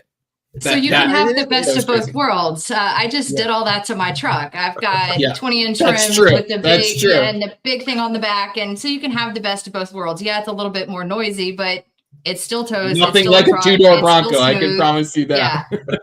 Yeah. That's awesome. That's his truck. Yeah, I saw that picture. Is that piece on the back? Is that just for aesthetics, or does it do something for you with that back there? Right now, it's aesthetic, but I will add lights to it to the top. In the long run, it'll look like the old 95 F-150 were 2-toned. Yeah, I'm trying to talk the wife into doing blue stripe for hers and white stripe on mine to match the two, but she doesn't want to go for it. I love those tires, man. Those wheels look great, and it's funny. I just took those off today and put on the Toyo. Yeah, he's Ridge got Grapplers. The same rims, but just the meaner looking tires on it. Those are the Michelin tires. Those aren't System 3 wheels, are they? No, they're fuel. Okay, because I have a pair of on my Canon Defender that look identical to your wheels. I love them. That's why I think that looks good. Yeah, how is that? There it is. Like, Max right with me. Yes. Here we go. That's the thing. Yes, they do. Your wheel is sticking and the wheels. Probably so, Matt, 2, the right? efficiency loss that I've seen so far, and it's only been like a couple of days, was 0.1. Yeah, on mine. That's what I hear. Wow, 10 to 15%. Yeah, but so my truck is, I have a rack on the back similar, but mine's an all steel rack, and it's got the mount for the 5th tire. And I went with XD Monster rims. If you've ever picked up one of those are all steel rims, 20-inch all steel with Terra grapplers on it. They're heavy as can be. And so, I'm seeing range reduction, but I don't care. This is what she looked like before I upgraded her. I just upgraded her for her birthday about 15 days ago. So nice. But I'm seeing range difference, but I don't care. I like the way it looks, and I like the way it drives. You can really get away if you we decided not to level, which is the first truck that we have not leveled or lifted. And so we kind of kept that stock. But I think you can really put some aggressive all-terrain tires without much range loss if you stick to non-LT rated. Again, it depends on, if you're towing heavy and, all sorts of things. But if you can stick to passenger rated 275, 60 R20s and go even pretty aggressive, I kept the same wheels, so that helped. I really don't see much loss. Tops 5%, if that, but it's really, really low, and it's low enough to the point where, to me, it's easily worth it throwing on another set. So I will say, Jace, I talked to a guy who did the LT rated tires. The LT rated tires on a diesel pickup on this at 80 psi, you have less rolling resistance. Yeah, so it doesn't hurt you near as much as you do because you can run them at 80. It really depends on the tire, is the honest truth of it. If you look at the revs per mile, LTs, and I did see a range loss with the LTs when I went from the factory to the Michelin. Yeah, the crazy part is those Toyo EV AT3s, their LT rated tires have revs per mile equivalent to a P rated tire on everybody else. It is those things. If you want to put those things, if you're looking for efficient, aggressive tire, no brainer, go with the Toyo EV tires. It's pretty low. It's a pretty insane. Good tire. Joe, 650 is their rev per miles. I don't know anybody near that in an all-terrain. Yeah.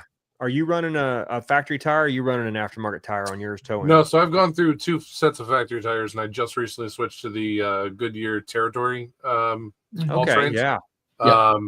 And we usually get pretty good snowstorms up here in the upstate New York. I've never had a truck handle like it did with those all-terrains. That's an OEM tire. Actually, they use that as an OEM. Here's a good question: have you towed in the snow yet? I have not. About October is when my camper gets parked next to the house and it's done and over with. We don't take it back out. We've done that. We don't get the major snows like you guys, but I did tow the flatbed with a Yukon in our little snow here in Houston, snow and ice, and it's a huge difference. Yeah, just traction alone. We don't get the snow that Jason Joe does up north, but we had 4 or 5 inches, and I had to move the Bobcat, and I can't believe how well a truck on Michelin LTX MS2s. I got the EV rated ones on mine now because I didn't want I don't like the mud tire stuff. I used to when I was a teenager. I had 78 forward 35s, BFG mud terrains, and I'm over that. I don't want to hear it anymore. Yeah. With that said, I can't believe how well this truck tows in the weather. It's uncanny, the all-terrain ability with the traction control as instantaneous. We talk about EVs having instant torque. What we don't understand is the traction control from a towing or a drag racing standpoint. If you're pulling this camper, your camper, my truck, out of a lot that has a little bit of gravel on the edges and stuff, and you try to pull out, in a gas truck, you're slipping that back tire all the time. These don't do that. The traction control is so instantaneous. I had the same thing when I pulled the Bobcat in the snow. It was just like it was trying to slip, but it was just taking off. It was impressive. We went to the Duratrack RTs, which are like a new kind of segment called rugged terrain tires. So they're kind of like a little bit of a step up on all terrains, or at least that's how they're kind of marketing them as such, right? All 3 peak, rated. And I'm telling you, it is insane. Like it was just, we had the Goodyear Ultra terrains on there before, and those were good, but the new Duratrack RTs are so quiet for how aggressive they look. And in the snow, I mean, you feel like we took it up to northern Michigan, and it just feels like you've got all the traction in the world. It's crazy. And of course, the Lightning, like we've said, is just incredible in, really all weather, but especially in the snow, it just plows right through it. Weight and low center of gravity and instant traction control. I don't think there's anything better. I mean, other EVs, but even then. Yeah. So. Make sure you tie down your load well if you're towing on a flatbed, though. Chains for vehicles instead of just straps, things like that. You don't want to be making that phone call to your insurance company. We don't use chains anymore. We use straps, but I have a specialty TJ, what do they call it, RTJ hook, and I make sure none of the strap edges are touching anything. I have D-rings on the trailer. There's a way to do that. Even if you look at the big car haulers on 18-wheelers, their chains or straps are on the tires, which you see a lot. Yep. And then the key, the pro tip, final step is always give it a slap and make sure you stay. That's not going anywhere. You have to. Yeah. I did that with her Mustang on the flatbed when I first got the truck, and I snapped those straps on acceleration. I was just curious on what it would do. So I turned the traction control off, all of it. Just let's go. Yeah. The chain that I used on the rear kept the Mustang on the flatbed. Yeah. Ooh. Yeah. Well, the Lightning, that is a good point because the Lightning's got so much power, you just throw the car right off the trailer. Exactly. He's like, yep. Question for the group. If you could, would you utilize Blue Cruise while towing? I'll answer that first. Yes. And I have, and yes. Because Yes, I hacked the I truck know to you do have. so. I'm just telling people you do not do this, but I believe Ford could do it because I have done it for thousands of miles. I hacked my truck to be able to turn it on. It's not something I recommend. Don't go hacking your truck because it will cause all kinds of issues. Now, I've towed in my life 30 plus years, right? I did this only in a capacity. I would not do it with Joe's or Drew and Jennifer's trailer. I would not do it. Yeah. That's my This is with my boat and my Can-Am to Canada and back. That you can't tell that boat is on the back of that truck. I've tried intentionally doing the back and forth, get it to start the sway stuff. It won't do that. With the enclosed trailer, no way. But with lane centering, and everybody knows about the thing you can put on the steering wheel to make lane centering work. I mean, it's no surprise. It's no secret. Don't know what you're talking about, but I don't know what you're talking about. I don't know what that, but I did hack the truck for Blue Cruise, and it with especially with the updated Blue Cruise, because I had used FDRS to push the updates to my truck, so I had 1.2 or 1.3. We're not sure, but one of them. Yeah, I don't know. It's hard to know which one you have, but it has once the you get to automatic 1.2. Yeah. The Did 1. you see the comment from Matt? Yeah. So I have lane assists in tow haul mode. You did for a while. If you update your truck, you won't. I still do. My 20, you missed that my update 22 then. had that. Don't tell. No. I just had it shop for them to do all the updates, over the air updates, anything that's out there, FRDS. I still have lane centering. Where's your truck and what spec is it? 22 ER Lariat. Lariat. So that's what we'll have to hook up our boat and see. Yeah, I had a 22 ER Lariat and I had lane centering while towing forever. I used the steering wheel weight. I'm not gonna lie, on my small trailers. That's why they kicked you right off. They said you're not allowed to use this anymore. You're done. You're done, buddy. But I never advertised that, right? Nobody advertises that. I'm probably pushing the limits tonight saying it, but it's out there. People do it. And then I got some updates, and that what happened. I'll tell you the update that it happened on. When I started, when you hit cruise control and lane centering automatically turns on, when they added that, right then I lost it by towing. You couldn't lane center by towing anymore. I have that, and I still have it. I used it. You got a unicorn. Because I think we still have it too. I'm pretty sure on our boat at least. I'd have to check. Yeah, on mine, last time I towed the trailer personally, I had it on mine. I haven't. He's the one been towing it lately, but I had it on mine, and I enjoy. Yeah. I have adaptive cruise control. I don't have Blue Cruise because mine's only an XLT, but shout out. It's a little bit easier. I wonder if it's a difference between the 7-pin and the 4-pin. There you go, Chris. Someone finally that feels my pain. Yeah, I can tell you that in the 7-pin, it's the turn signal lights that kick it off. I'll just say that. So when you have a blinker on or a stoplight on at the same time, that's when it kicks off of Blue Cruise. It knows the trailer's there and it disables it. And the Ford does it for a reason, and I do believe their reason is valid, and you shouldn't do that. Correct. Silverado, however, lets you super cruise with any trailer connected, regardless of what you hook up. So I'd like to talk to a Ford engineer to figure out if that's something that they're going to do at some point, or what's the reasons behind it. Is there some tech that the Lightning, Blue Cruise, not just Lightning, but F-150 tech is missing that they don't trust it yet? Or is Ford just being conservative with that ability to lose? My guess is the latter. Super conservative, man. They are super conservative.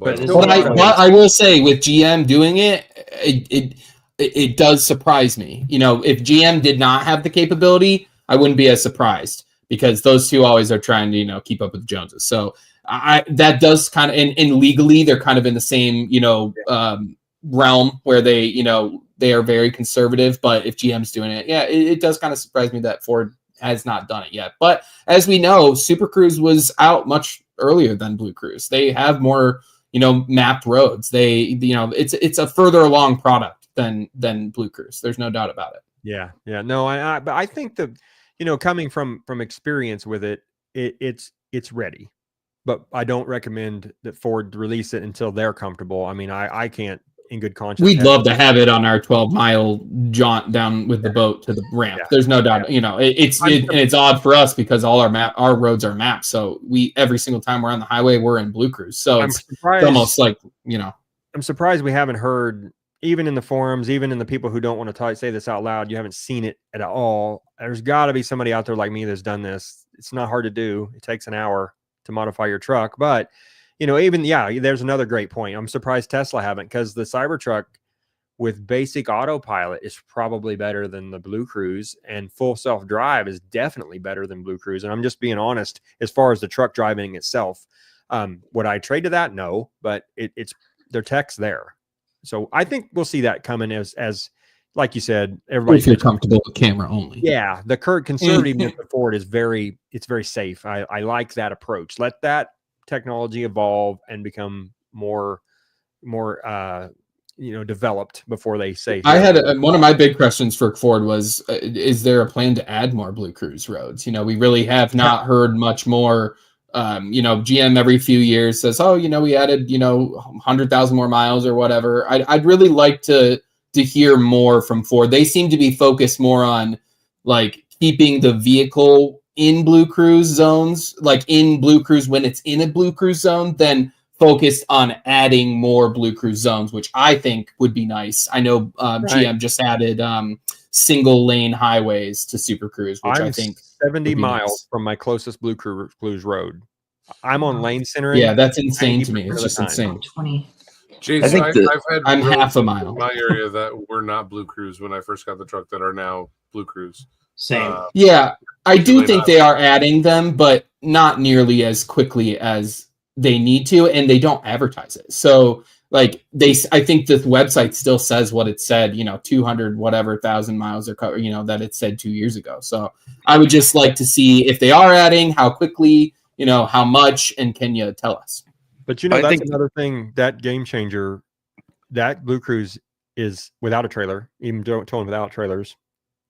That's so much better experience. When we go to California this summer, I'm really looking forward to Blue Cruise the whole way. I got to get this lane centering not available thing fixed on mine, because it's to be able to drive hours on end and just sit there. You would think that, okay, so you have your arms up or not, that shouldn't matter, but man, is it a game changer. Your shoulders it's a big game changer. Yeah. And the tunnel vision, all of it. I mean, I can't wait till we can start hearing some more about the later versions and start talking about that, because approaching I think level 3, 4, maybe even 5 at some point for those. If you don't know, level 5 is full self unsupervised drive. Nobody's there yet, but we're there.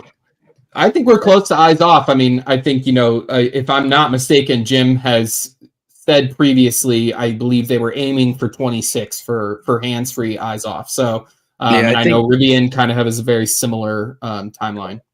I think with Ford, they're kind of stuck between generations right now, where they are still reliant with our trucks. They're still using, a third party for navigation. They're using Mobileye, and Geo Digital is doing their Blue Cruise mapping. So it's not really in their control in a lot of those ways. Yep. And then you've also got all those.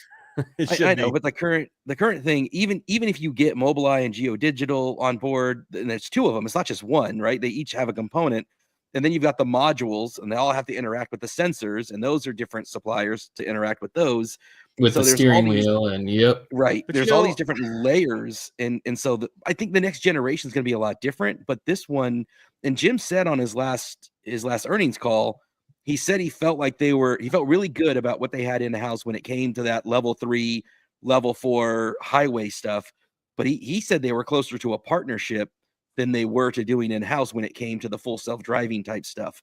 So I think that they were kind of mixed messages. Yeah. Well, the problem is, like, I'm not trying to sound like a Tesla fanboy, but software wise and full self-drive or even supervised, they've got it.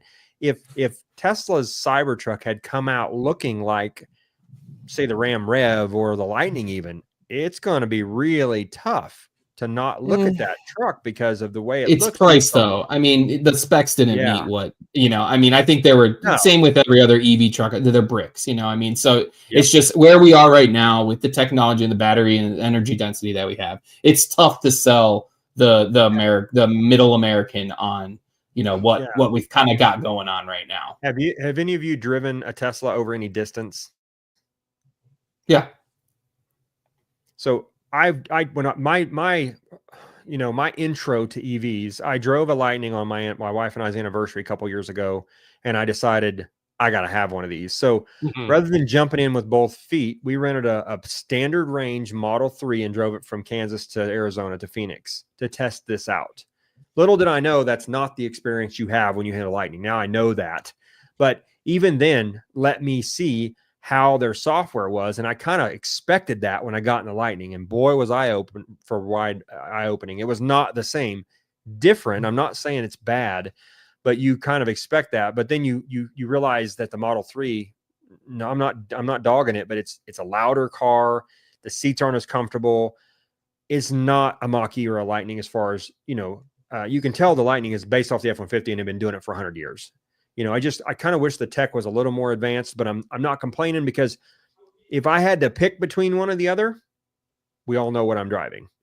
I could have a Cybertruck.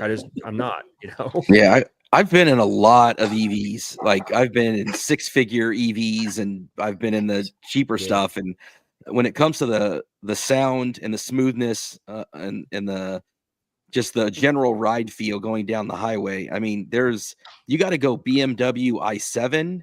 I just drove the Polestar 3. That was pretty decent, but even the Lucid is louder and rougher than the Lightning. The Cybertruck is. The Silverado with the midgate certainly is. Yep. None of those, and a lot of it is motor sound too. Like the motor's much more pronounced. Yeah. Yep. The Rivian has both the motor and the air compressor is very pronounced in the Rivian. The wind noise coming through. Yeah, and so there's EVs super loud. Well, and a lot of it too goes back to, though, I'm curious, you guys were talking about tires earlier, because with the road tires, the Lightning does okay. There's still some road noise there, but when you go to the all-terrains, because a lot of these others are on all-terrains, like the Cybertruck, a lot of them have all-terrains and 24-inch wheels when you bigger wheels. Some of the Silverado trims. Yeah, and I would. Does anybody have a Platinum? Because the Platinum has the big 20-inch with a smaller sidewall. I mean, Sergio said though that it was significantly rougher ride, I believe, when he compared the two. So a lot of that comes into play for sure. And that when you're talking about the Model 3, man, you're talking about one of the worst until the recent refresh. If you take the new refresh with the thicker sidewalls, and that's a better ride. But if you do like a Model 3 Performance, or if you do an 23 or older Model 3, it's not.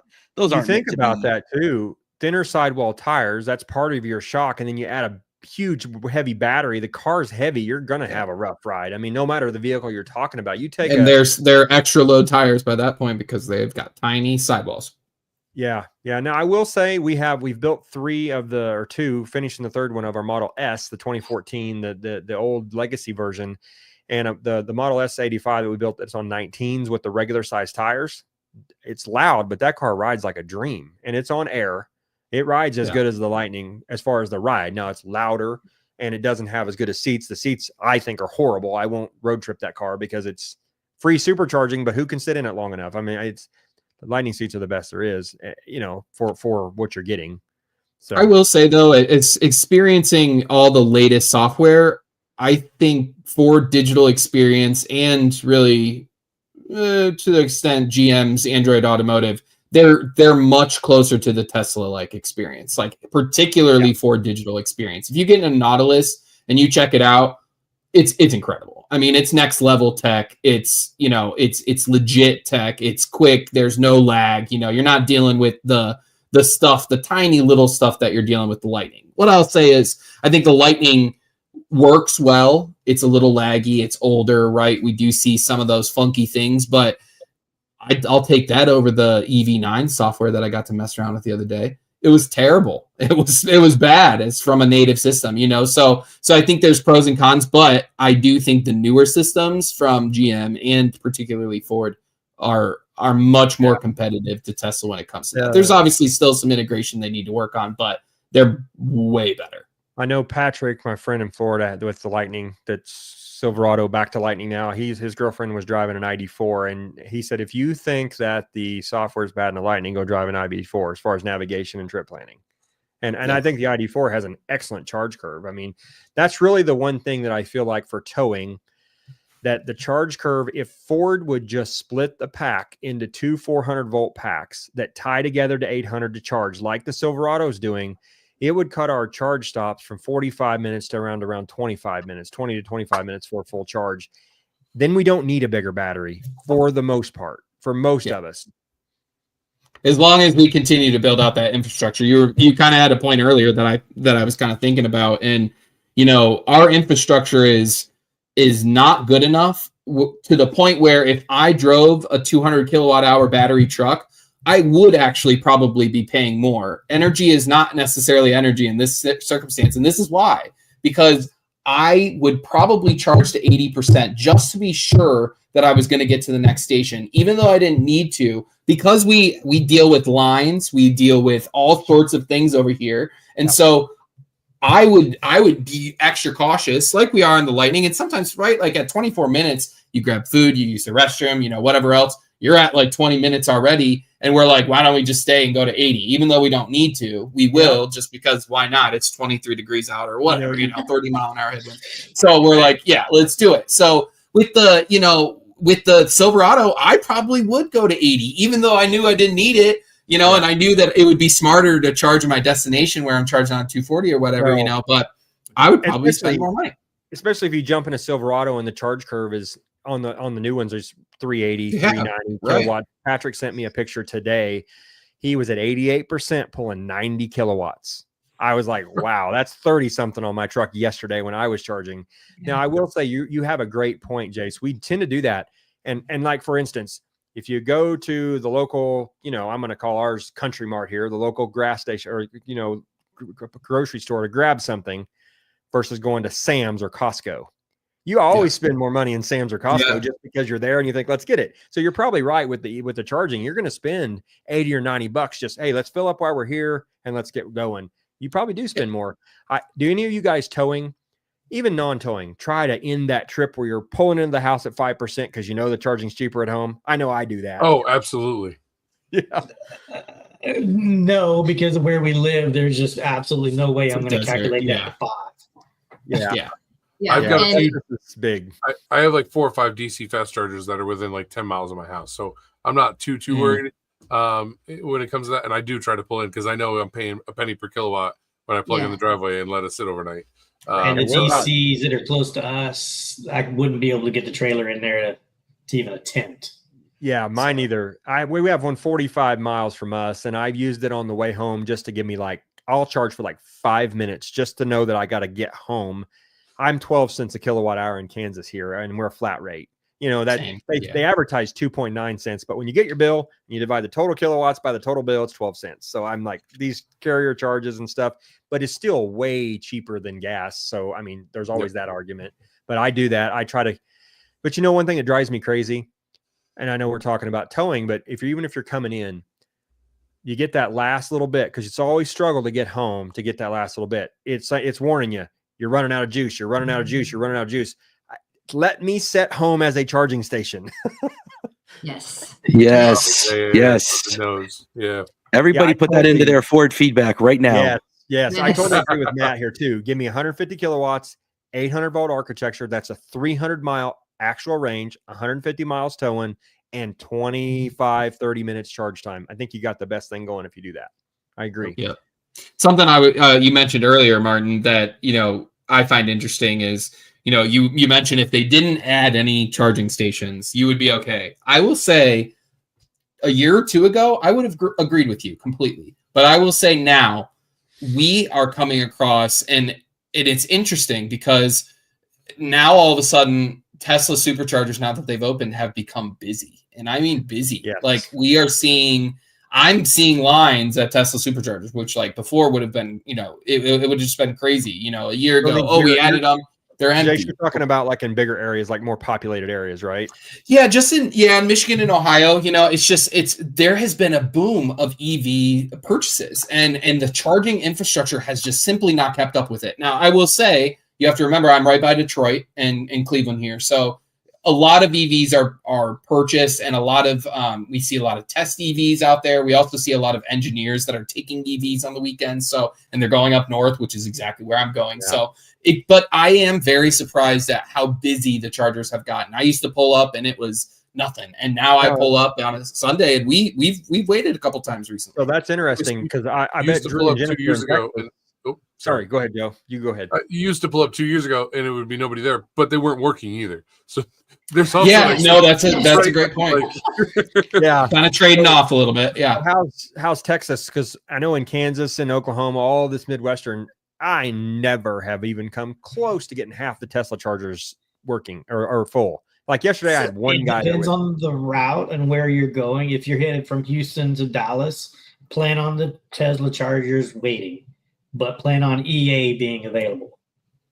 Or even EVgo. Cool and reliable. What's your preference? Do you have one? Depends on if towing or not towing. I will still stick with EV.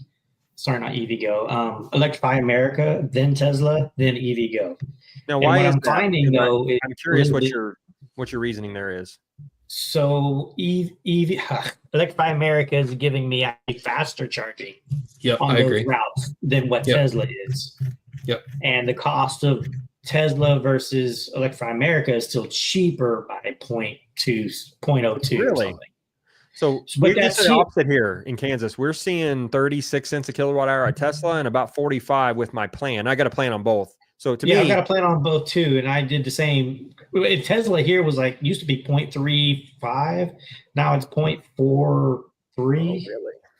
It changed. I think it depends on what time too, because they do the tiered pricing, of course. So, but it also came down to just the speed. My Electrify America was holding 176 longer than what Tesla was. We see the same. EA just holds a little bit. EA is probably the quickest that we've actually seen. I won't say as far as handshake. That takes with plug and charge seems to take a little longer, but yeah, we see the same, that EA is much quicker really than anybody, even EVgo really. I've seen that completely opposite on the East Coast up in New York here. Interesting. When they release when they open it up to Ford, the Tesla network, I went down to Jersey, and I've never seen 180 before on my truck, and I hit 180. I would agree with you, but have you done it since or do you have the new 500 amps? The new 500. Do you charge at 500 amps? Yeah. Okay, because I would agree with you. Originally, I did see faster charges on the Tesla Supercharger network before I went to 500 amps, but now that I'm at 500 amps, EA is quicker every time. So it's funny. I did that yesterday. I charged the Tesla Supercharger twice yesterday on my 350-mile trip. 184 the first time. I started at 28% state of charge and charged to 80 in 30 minutes. It was fantastic. It held 160 to over 60%. Nice. The going back was a different story. The going back, I arrived at 10% state of charge. Luckily, it was a pull through on the end, so it was easy. I didn't have to unhook, none of that. Huge turnpike parking lot there on the I-35 north of Wichita, Kansas. So it's a big yard. I pulled in at 10% state of charge. It was an hour and 10 minutes to 90. It held 175-ish for about 7 minutes and then just tanked to 105. Middle of the day, nobody there, exact same charger, exact same day, same truck. Really? The only difference was I used the A to Z charger on the first one, the Ford Electron version on the second one. I don't think that had anything to do with it, but it's totally different experience. We're seeing the same thing with the Ford charger. Yeah, I think you're right. I think it's just they're the same charger. I mean, I just wanted to try it because I'd never used it. I love my A to Z, the Typhoon charger. I know, Chris, you've got both versions. The Typhoon to me is the most ergonomic. I like the single button. That's why I like it. I like the safety interlock just to be safe. And I guess the biggest thing for me is I just like to use the Ford ones because it's the Ford branded one. God forbid I were to have an issue, I like that it is the Ford one. But yeah, I have the A to Z Typhoon and I'd say those are the two that I would stick to just period. If you if you really had to boil it down to two, those are the two that I would probably. But I've seen the 190, 193 on the Tesla version Ford one as well. I don't think it's it's adapter. It had to do. No. I did go in and check my in the car scanner app yesterday to look at the max overhead rate on charging, and it was showing 209. So the truck wasn't derating, but I wasn't seeing 500 amps even anywhere close to it. So I think it was just something about the grid or the temperature. Battery was 78 degrees when I pulled in. It got up to about 104 when I left. Not anything crazy.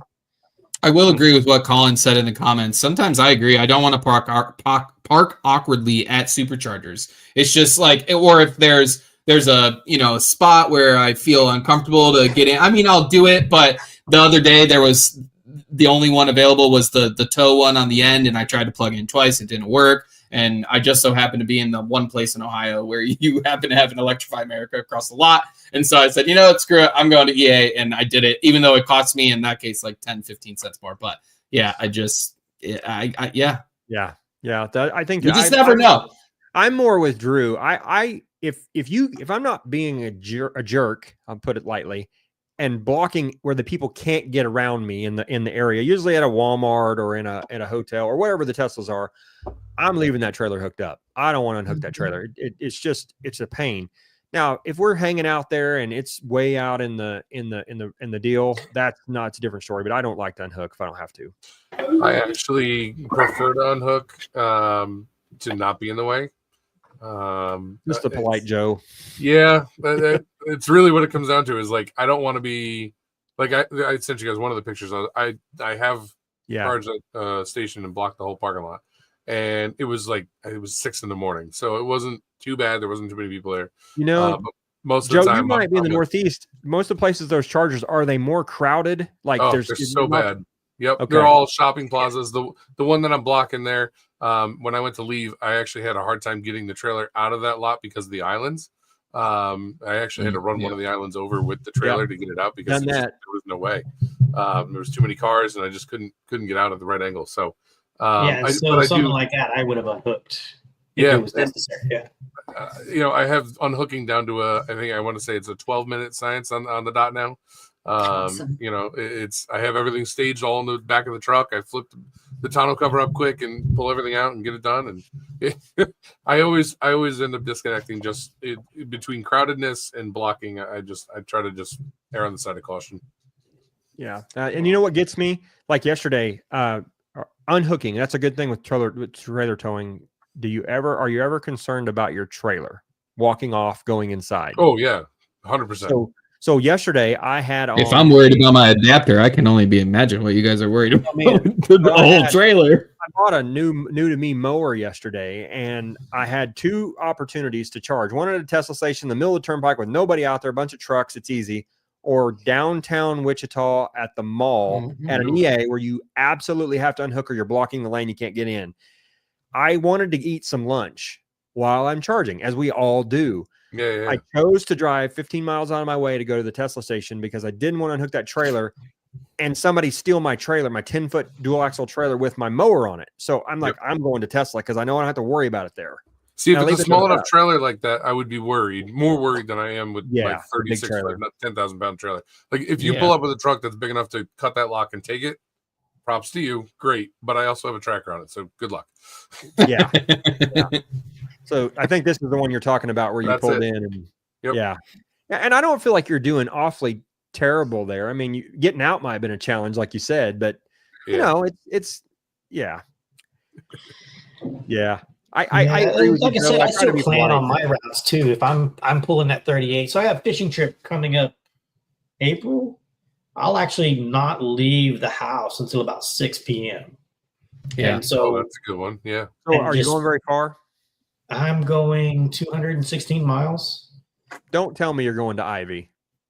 No, I'm going to Tawakoni. Okay. I've been to Ivy once. We go to Texas a lot. I went to Choke Canyon down there by you guys quite a bit. I love that lake. That going to OH Ivy is a little difficult for charging. It's especially if you're towing a boat. It gets a bit sketchy out there by South Abilene. So now there's a Tesla in Abilene. That's going to be the game changer. You have a personal charger. And there's Tesla in well, if you need a charger in Abilene, let me know. There's a house that has the 80 amp hooked up. Oh, yeah. There you go. Just wanted to share when we were talking about adapters. I've got like pretty much all of them at one point or another. This is the big difference, because some people there's some confusion as far as why, like the Ford branded one does have a couple differences to it. If you look at this picture here, if you look between the two DC pins, there is no coupler pin between the two, and that's one of the big changes that they made with the Electron. Here, Chris? That one is the A to Z. That's the Typhoon Pro. So there's a dual click on that one, though. I mean, the Ford one has a click on the top and on the bottom, but the Ford one, you push it. If you just push it if the Typhoon, if you just push it halfway down with your thumb on top, it won't release. You have to go the extra click to go all the way down. So what is the difference there? So you can't remove the Tesla adapter without pulling it completely out of the port on the Ford branded Electron. The Electron you can. But on the Ford branded one, I'll show you that one here. See if it's this picture. There, if you kind of look at that, you can see that pin in there. That pin is there, and this hook on the top is a thicker, stronger hook. So those are the two. The body shell is also slightly different than the original Electron one. It's got a couple extra curves or something to it. But the major important things are that hook is stronger and a bit more durable. And then that pin down there, there's no way to remove the Tesla. Has anybody tried to just pull the Tesla charging port out of an adapter, meaning the Electron or the A to Z Typhoon, without pulling it out of the truck first? Yeah. Can you do it? I was able to do it on the ATZ with a pretty good jolt, but the original, the Gen 1 ATZ. But it kills the charging immediately, though, as soon as it sees that disconnect, right? That's the problem that I think most people are having when they don't like not having this pin, is it still kills the power. When you push the button and you pull it out on the A to Z, you still have to push the button. There's an interlock internally that kills the power. So there's no real reason to get shocked of any or have a power flare. It goes back to your conversation earlier about why Ford doesn't want you to do X or Y with Blue Cruise, and it's that ultra conservative. It makes no difference because as soon as you press the button on it, it's going to disconnect it anyway. Correct. But for them, it's that ultra conservative, safety above all else. Yeah, we want to. And they ran it over with the truck. Right. Yeah, they did. Yeah. And I do like, though, that they water tested it. That I do like that they did. I mean, I'm not saying that other companies maybe didn't, but I just like that we saw it, and we know that we can use this adapter. And again, I just like that if I'm using a Ford adapter and I have an issue with my Ford truck, I'm more likely to be able to go directly through Ford than I am, say, if I'm using an A to Z adapter. Yep, that's the way I see it. Yep. And has Tesla supercharging? Have they changed their terms and conditions of using their chargers? It used to only say Tesla approved adapters can be used on it. Oh, I think it's still written that way. I think it is still written that way. I don't think they've changed it. I personally don't want to buy a supercharger. Just saying. That's why I'll stick with the Ford one that's approved by Tesla, because I don't want to buy a whole new charger. Yeah, and I think we're at this point where we're not seeing any issues, though. Yeah. It's kind of a mute point at this point. Yeah. I'm not seeing any Eric Rose anymore. I've probably charged 70, 80 times with non-approved A to Z adapter. Never once was I had anything that was. I know some of the earlier ones, some of the guys were getting their adapters, the Electrons, they were getting their adapters stuck. The tolerancing in the plastic was a little tight. But past I've actually seen a couple people report that with A to Z as well. But I think you're tiny, percentages, and both companies have iterated on their products. I heard some like you said about the original Electron. I haven't really heard that much about the new Electron that I think it was December that they made another iteration. So we're seeing people buy them. We were talking about this on Twitter the other day. We're seeing people buy them on Amazon left and right from Lord knows what company. Yeah, and we're not even seeing issues with those. So knock on wood, thank God yet. But I I would caution people. That's the biggest piece. Don't go and buy the random Amazon one. Just don't. Yeah. There's such good deals on the Ford Electron ones. Yeah, you're saving $20 to $50. I mean, that one was like $130. That Amazon one. And I've seen people sell. I bought a Ford Electron one for $120 shipped, and he sent it to me. That was shipped, and it was brand new in the box. I'm like, you can get them for cheap. Yeah, there for a while, A to Z on their website. If you had a code and stuff, it was 170, 160. I mean, it's just not. I know Ford now. I think they're selling them for $200 retail for the Electron version. Yeah, Ford one. Yeah, and you can use points, so that's nice. But yeah, I mean, yeah. Well, this has been an excellent conversation about EV and towing. I really appreciate you guys. We're coming up on our 2-hour mark, so. I know everybody's got late nights on the East Coast, and Chris probably hadn't eaten actually going to watch F1 tonight. I'm actually going to watch You F1 said that last time. I know I did. I did text you guys. I told you. I was 1 week early, so yeah. Oops. But this time I'm actually going to get to do it. So. But yeah, this has been good. I appreciate you guys coming on and talking EVs and towing, because we don't get to do that often with people. And I hope anybody listening, you got something out of it. That was kind of the idea. If you have any questions, comments, you can always hit up Chris at Bow Family EV, hit up Jace on Facebook or X. Or Threads.